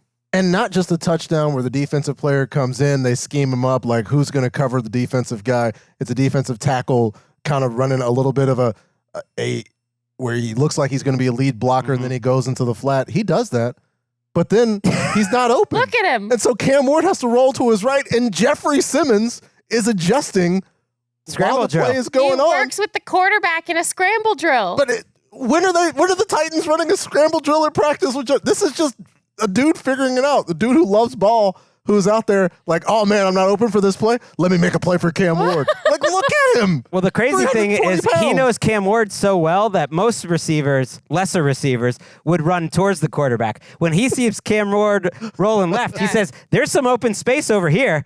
My guy is so great throwing across his body that there's about 17 Throw of the Year nominees of that exact throw, and that's exactly what Cam Ward does. I see you, an unnecessary flourish jump pass by Brock Purdy, and I raise you an unnecessary but awesome flourish of a jump catch by Jeffrey Simmons, who bounced about 3 inches off the ground you got to a lot make of that mass. catch that was coming into his chest anyway, and so he had it, he had it locked and secured, and there, all of that, but he still, just a little emphasis, I loved it. It was the most fun part of this game.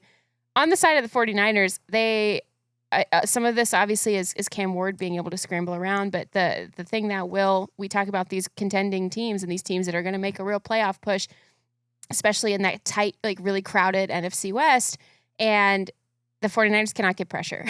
Yep. And regardless of whether the quarterback can scramble or not, they cannot get pressure. And on the other side, I think it's very cool, kind of what seems to be forming here, which is George Kittle is now back to doing kind of his yards after the catch thing, but they also are using perimeter receivers, and they're taking some of that. It's almost like they're blending the two eras or iterations of these modern 49ers defenses and trying to see what kind of becomes of it as they enter this most crucial stretch run of their season. Yeah, like Kendrick Bourne goes over 500 yards to get a $500,000 bonus. I always like those performance bonus notes. So he's a little part of the offense, but yeah, you have a chunk play to Demarcus Robinson. You have a touchdown and a chunk play to Juwan Jennings. That was a great play. And then chunk plays to Pearsall, who's been very quiet since he came off his injury, and Kittle. So it's all coming together. And I keep saying that about the division because Seahawks-Rams, they're going to play each other. Yeah. One of those teams is going to lose. And quietly, the 49ers have every tiebreaker possible. They're going to have to beat the Seahawks the second time around, but they're 8, which is going to be very difficult. But they are 8-2 in the NFC. They're 4-1 in the division, and so they are dangerous. Mac Jones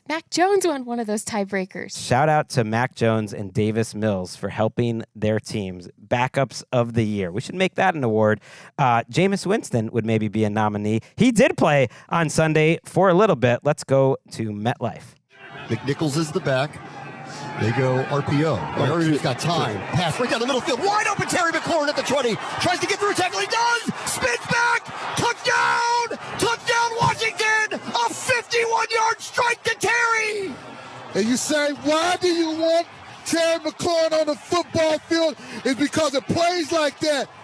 Marcus Mariota gets one-on-one coverage on the outside, and he throws an absolute dart to Terry McLaurin, and he does the rest. Pillow ready into the end zone. Haven't heard enough from Bram Weinstein and London Fletcher this year. Two of the best in the business on WBIG. Yes, Scary Terry, also one of the best in the business.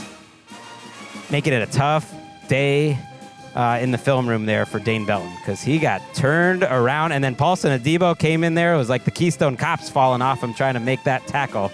29-21. The Commanders get their 4th victory of the season, and the Giants stay in first place in terms of Tankathon. They are slated right now for the number 1 overall pick. Well, yeah, to have the safety with a whole lot of green grass between him and Terry McLaurin going one-on-one. I know, but when you do a whole 360, it just doesn't look good, bro. But it's considering the decision-making from the Giants coming into this game with Mike Kafka and Brian Cox having their disagreements where Survivor. A whole lot of folks in East Rutherford are rushing to tell people it was strictly related to the seats on the plane. Yeah. I started to wonder because the defense has been a problem. It was a problem once again today where you get the other team's best receiver matched up on a safety with a 3-way go. There was so much grass there Fair. for Terry McLaurin to operate in where Marcus Mariota didn't even necessarily have that great of a game. And Jackson Dart, once again, is getting evaluated for a concussion.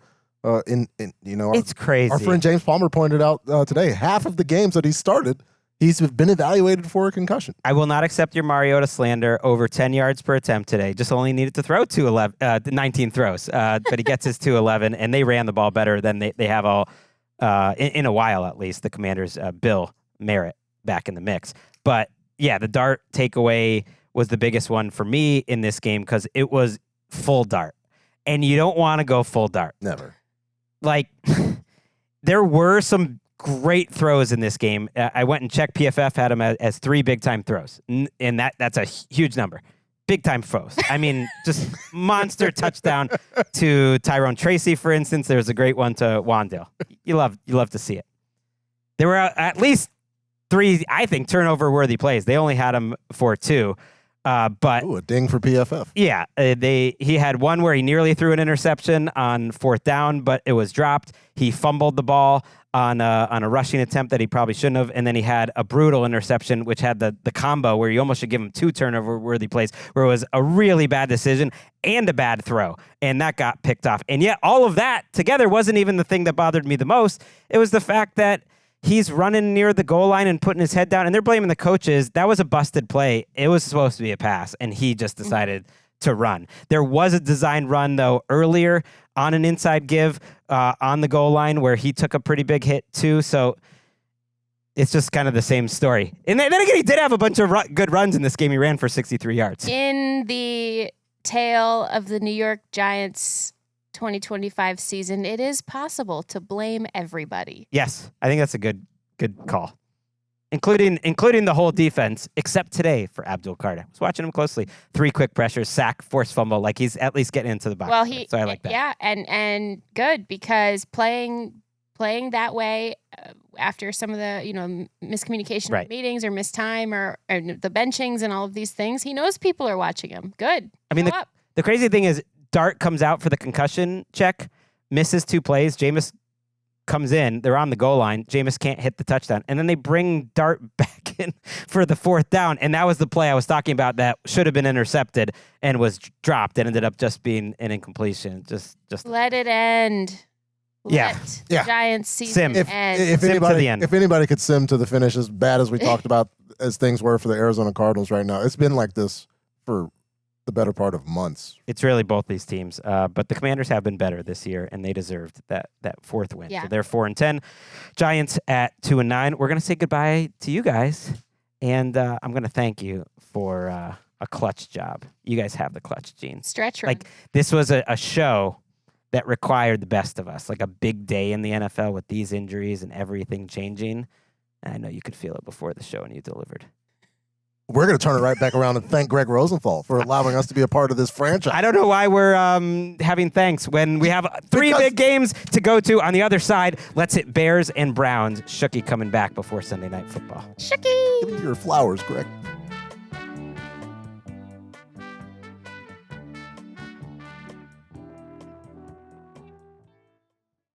Snap, play fake, rolling to his right. Caleb running out of time. Gonna gun it into the end zone. Back of the end zone. DJ Moore. Touchdown Bears. You thought that play was a throwaway. And Caleb Williams launched it to DJ Moore in the end zone. 20-3 Bears. His 14th completion. Second touchdown of the day for Moore. Right deep corner of the end zone. Crossing from left to right. When you first watched that play on the broadcast copy, Chuck, it felt great, but it felt a little lucky. The more I've watched that throw, that's Jeff Joniak and Tom Thayer, by the way, on WMVP. Bears win 31-3 against your Browns. Big time effort. The more I watch that throw, that's a throw of the year nominee. That is an outrageous feat of athleticism by Caleb Williams on one of his best days as a pro. My first reaction was, oh no, oh no, oh no. You're throwing it into traffic. Oh my God, he came down with that? What? Oh my God. That's like a Cam Ward play. We've seen Cam Ward do that like 3 times this year. You're right. That's but the miles per hour on that, I don't know. It's even better. Like, yes, of course you need a little bit of luck to get that ball through, but I literally don't know if there's a single quarterback in the NFL that could put that much velocity on that throw from where he was throwing. That was unreal. Best part of the shot, too, is you could see his eyes scanning the back of the end zone, finding DJ Moore, and then just being like, throwing it, putting it there, and he put it right on him. Just an awesome game, and I think an interesting step forward for the Bears, who just keep checking boxes. 31-3. They entered today with a negative scoring differential on the day, so I do think they've gotten better and better, even though they've been winning all season. They've gotten better, and this was a great example that their offense could perform against a great defense and that they could just win in a total blowout. Yeah, a blowout that they earned. Like there was nothing cheap about this. Their first touchdown drive was 6 plays, 42 yards, 3 minutes and 43 seconds, and it's a quick DeAndre Swift touchdown. And then they go back and score with DJ Moore, and it's 14-0. And at that point, the game was basically over, and they were not like dominating, but they were winning, just flat out winning against that Browns defense. Now you could say like, oh, was the weather part of it? Because it was frigid and everybody looked like they were pretty miserable. It didn't matter to me. The Bears had more fight in them. They look like a team that is ascending, that is fired up about making the playoffs, is fired up about playing football on Sundays, and they dominated on both sides of the ball.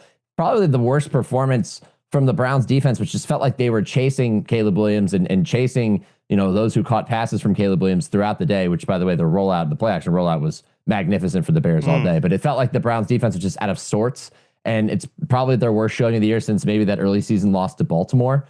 And it's all the credit in the world due to the Bears. I've been a huge fan of watching Caleb Williams play football over the last 6 weeks, and I just think he continues to stack good games, and this is another good one.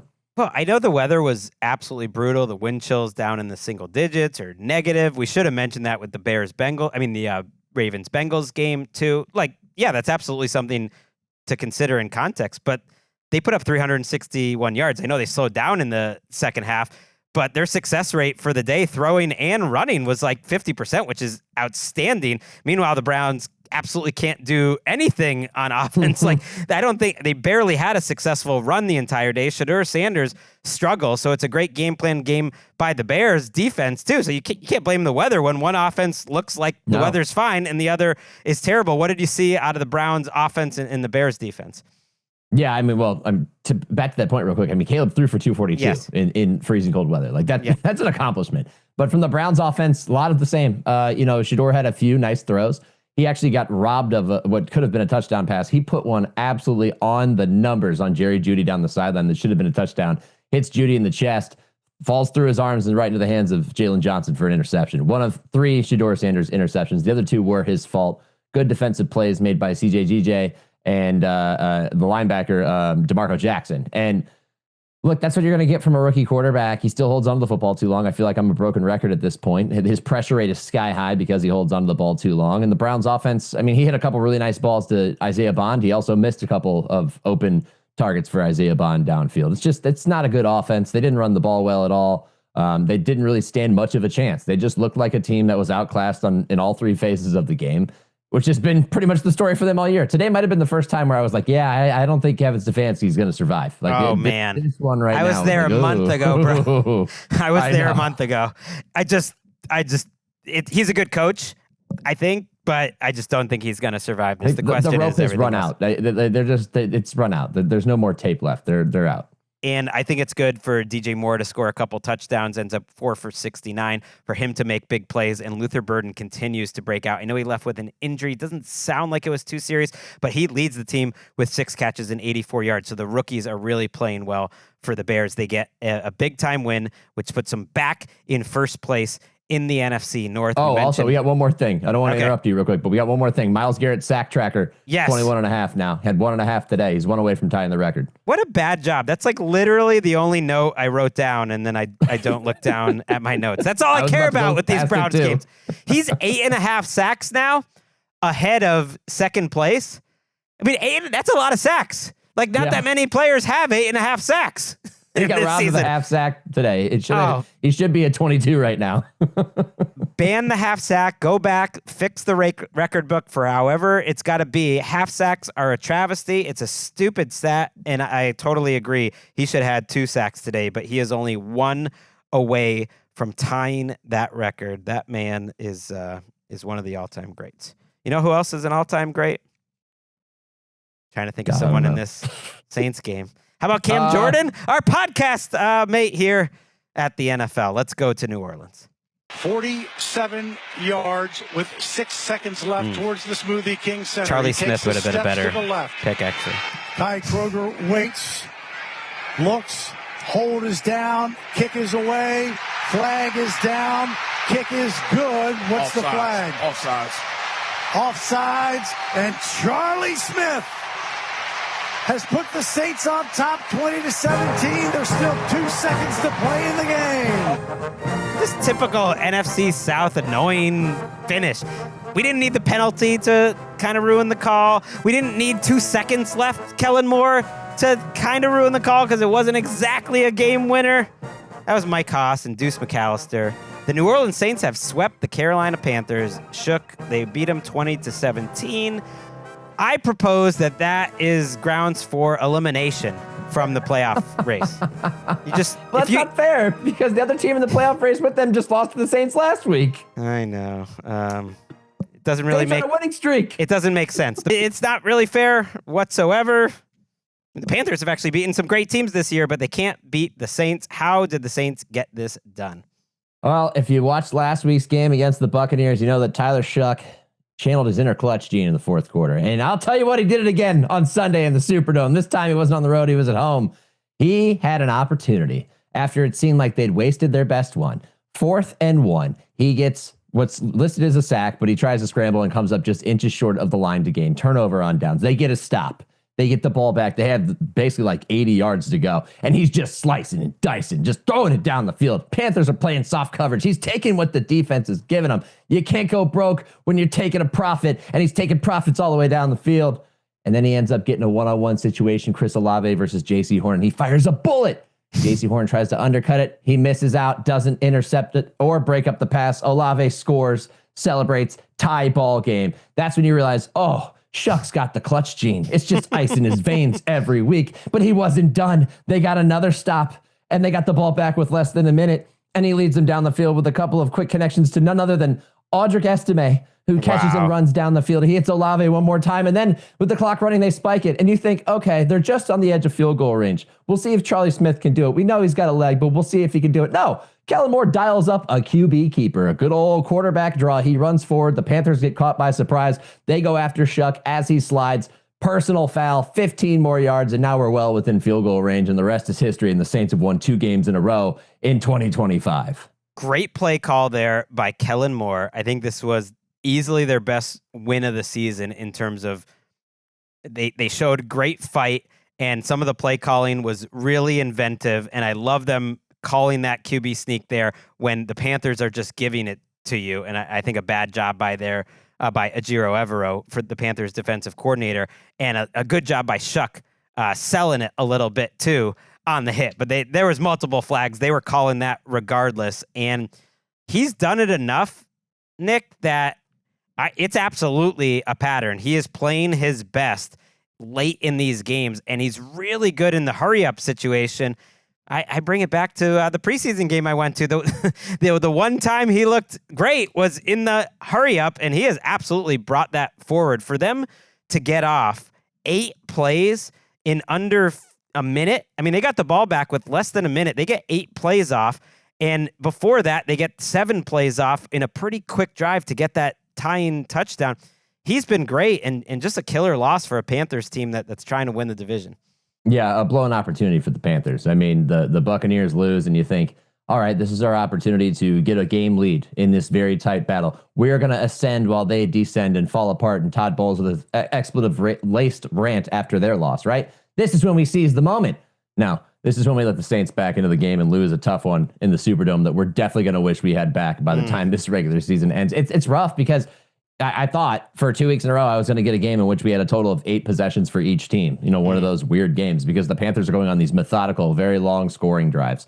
And Bryce Young makes a beautiful pass to Jalen Coker down the sideline for a touchdown. And I'm thinking, here we go. They're going to do just enough to win. But I forgot about the fact that Tyler Shuck was standing on the other sideline there to ruin the Panthers. He's becoming a Shuckhead. I love it. You got to get a better nickname than that. He's going to be the Saints starting quarterback next year. I'm telling you, what did I say this week? He's got the goods. He just needs reps. I don't know if he has the goods or not. They're down to 7th in Tankathon, tied with a couple teams. But right now they're at 7th, now that they're 4-10. I just think he's played well enough that they're going to want to see more. And I certainly expect Kellen Moore to be back and everything. And I think they're going to push it forward. And I think that makes sense at this point. The way that he's played, he keeps playing better each and every week. And yeah, it was a game with very few possessions. And the Panthers get the ball 3 times in the fourth quarter. They don't score, and the Saints play their best then. And I misspoke on our Thursday night pod. I had it wrong, kind of thinking about, well, if the Panthers and the Bucks split now, the Bucks could lose the division. And it wasn't could. It was they would have. And if the Panthers had just won this game, Shook, they could have won the division next week just by beating the Bucks the first time because all they needed was a split. And so that's really what changes in terms of the stakes. Now the Bucks are right back pretty much on even ground, although the Panthers, I believe, have the tiebreaker right now, and it just gives life. And it's kind of like we talked about with the Bears. They passed a certain test, like blowing out a team you're supposed to. Well, the Panthers not only didn't blow out the Saints, they got swept by the Saints.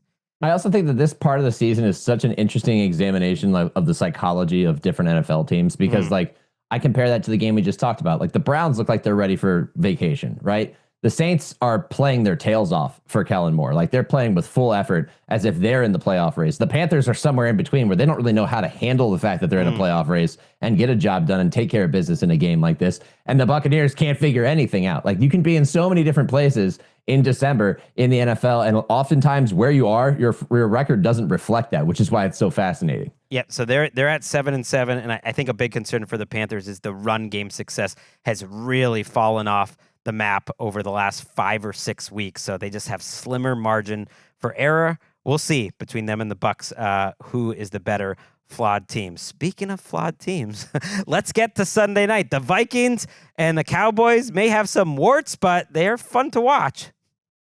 Puts Hockenson in motion, first and goal. JJ looking right, throwing right, caught. Touchdown! Jalen Naylor with a 2-touchdown game, and the Minnesota Vikings have taken a 30-23 lead.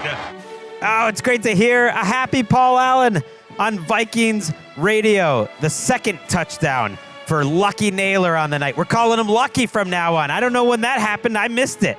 The first one was a dot from J.J. McCarthy. Vikings win 34-26. The Cowboys are all but eliminated from playoff contention. The Vikings were officially eliminated earlier on Sunday while the other NFC teams won. But, Shook, the season goes on long enough for J.J. McCarthy to suddenly be a hero the last 2 weeks, and it's gone long enough for the Cowboys defense to be the worst, and then everyone says Jerry saved the season, and now we're right back to being one of the worst again. The season is rather long, but we're getting to the end.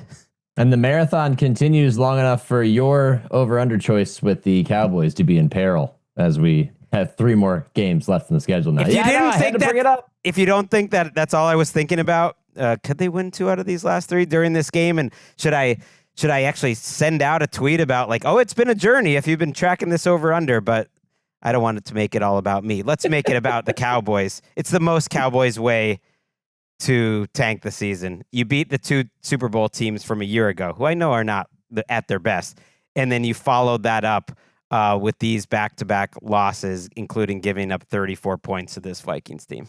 Yep. The Cowboys defense is back to being terrible. It's back to not being able to stop the run on crucial downs. It's back to getting bullied in the interior in the trenches on a night when they didn't even give up a ton of rushing yards, but just in key spots couldn't get stops in 3rd and short and 4th and short. And ultimately, you give up a gross total to J.J. McCarthy-led offense that a couple of weeks ago, 2-3 weeks ago, was basically dead on arrival as soon as they took the field. And then they put up a bunch of points against a lowly opponent last week. And now suddenly they can apparently throw the ball all over the yard because JJ's worst pass was one of his first of the night that resulted in a bad interception. The rest of the night was pretty good for him. That was literally his first pass, I believe. And you're thinking, okay, it's going to be a long night. But no, they moved the ball well. And I think last week they managed him well and he played well within the scheme. And that was true tonight to some degree. But he had some great throws. He has a seam ball to Hockenson that he absolutely ripped. He had that bomb to Addison. The first touchdown that I mentioned to Naylor was money. He looked great tonight. And I know that the Cowboys offense has made a lot of quarterbacks look great, and so maybe they had the right answers to the test, but he got to show off his athleticism. He's doing the gritty like before he gets in the end zone on a rushing touchdown. This final month could be really big for J.J. McCarthy and the Vikings to just feel better about themselves. They're looking more like the Vikings team we expected. Yeah, and Vikings fans are going to lament the fact that he came too late, but it's all encouraging signs of progress going into next season, which is all you can look toward now that you're eliminated from playoff contention. On that, as he's grittying across the goal line, I'm watching the way he's holding the football, and I'm thinking, oh God, don't drop it. Don't drop the ball doing the gritty. Please don't drop the ball. But we have one more throw that we need to bring up that I thought was his best throw of the night of any, which was the 4th and 3 play where he hits Naylor on a 23-yarder down the right side where he throws a back shoulder to him. And this is like, I think a play or two after he sailed a pass to an open Justin Jefferson. And he comes right back and puts it perfectly on Naylor where the defender, I think it was Ravel in coverage again, could not make a play on it. And he did that while on the run. Like it was an excellent toss. It shows you the glimpses of, he might not have the strongest arm in the world, because if he had left, a little bit more out there, I believe it was Addison would have been able to catch and run it into the end zone for a touchdown instead of giving that touchdown to CJ Ham, which shout out for a fullback touchdown. We love those. But he still has this accuracy that comes and goes, and I think will be fixed over time with more work with Kevin O'Connell. He's talked a lot about marrying the eyes and the feet, and you're seeing small steps of progress, but give him a year or two. If they give him that long of a leash, maybe he gets a lot better in that department and becomes a more complete quarterback. Because I'll tell you what, we've always known this about him. He's a gamer and he's a tough player, and he definitely showed that off tonight. Yeah, and they've gone to 11 personnel, so 3 wide receivers on the field at all times and changing the offense a little bit, and it's worked. So you could either look at that as a positive or wonder, maybe they should have done that before. But that's neither here nor there. It's just funny to me that the Cowboys had so many things go right this year. Dak playing great. The rise of Pickens, the trade for Quinnen Williams looks great for a while. And then here they are with the defense looking worse than ever. We learned that Trevon Diggs was not activated for this game, and it sounds like he might be done with the Cowboys for good. Ravel comes back from that injury. He's struggled, which he's coming off a serious injury. I'm going to give some grace to a rookie. And we're questioning George Pickens' effort, who had another mediocre game. And even Dak Prescott said, I could tell, he didn't have it pretty early last week, and that was a game to go to CeeDee Lamb more. So it's just more of the same, and it's disappointing. They have not officially been eliminated, but if the Eagles beat the Commanders on Saturday next week, that's one of those Saturday games, then the Cowboys will be officially eliminated. So they're done, and I was looking at that Christmas slate. I feel bad for Netflix here, as bad as you can feel for a billionaire corporation, whatever you want to call Netflix. And those games do not look great. 4 out of the 6 teams have already, been eliminated. Commanders and Cowboys are out, and now the Vikings, of course, are out, and the Chiefs. Who would have thought the Chiefs in big spot would kind of be a dead team walking? But just to recap the day before we say goodbye, the Chiefs eliminated, the Vikings eliminated, the Bengals have been officially eliminated, and yes, as Jourdan mentioned, the Rams rather have clinched the playoff spot. They're the only team in the NFC to do so. And the Broncos should have given them their flowers, are the first to do so in the AFC.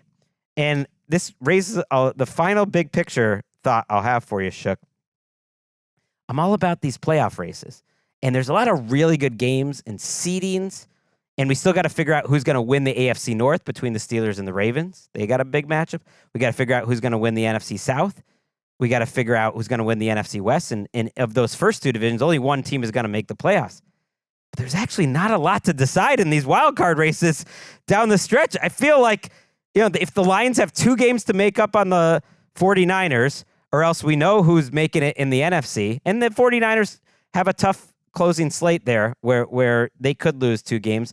They finish with the Bears and the Seahawks. So the Lions do have hope. And in the AFC, unless Phillip Rivers leads the Colts on kind of a miracle run, we kind of know who all the teams are going to be in the AFC as well. Just figuring out who's going to win the AFC North. It's a little disappointing. Yeah, the puzzle pieces can still move around with some of these division battles still being up for grabs. Houston making it interesting, the South with Indianapolis and also with Jacksonville. But ultimately, for the most part, we know it's a bad time for the In the Hunt graphic because you're losing members left and right. And so I think to close all of that, I'll just say in honor of our dear friend Chris Wessling, to all the teams that you just listed, he gone. They gone. They're all gone. Yeah, and I'm glad you raised that point because the division races are great, and we have a lot of matchups that are going to be playoff preview type games and really decide seeding, including that Rams-Seahawks game on Thursday night, where the Rams can be thinking either we're going to be home and indoors and have a bye, or we're potentially on the road and playing outdoors for 3 weeks. So it's a lot of those types of games. Broncos, Chargers, Patriots, and Bills. We still don't know who's going to win that division. Texans and Jaguars, who's going to win there. But yeah, the wild card races, not done, but they're kind of decided. And you know what could be even further decided? Dolphins playing to stay alive on Monday Night Football. Obviously a massive game for the Pittsburgh Steelers. You and I, Shook, will be recapping the game live on YouTube, Steelers and Dolphins. Appreciate you, my friend. I appreciate you, and I'd really appreciate it if somehow a football could get stuck in the mud at Acrisure Stadium and just repeat that great moment from a primetime game between these 2 teams years ago. Okay, hit the music. I totally agree, and I think that's going to be a fun game. That game means a lot, so we were thinking of taking the YouTube live and just putting that on Thursday, but why not do it on both nights? So we're going live on YouTube after each one of those games. Bummer of a day with Parsons and Holmes and Devontae, but the football carried us through. Join us Monday night. We'll see you then.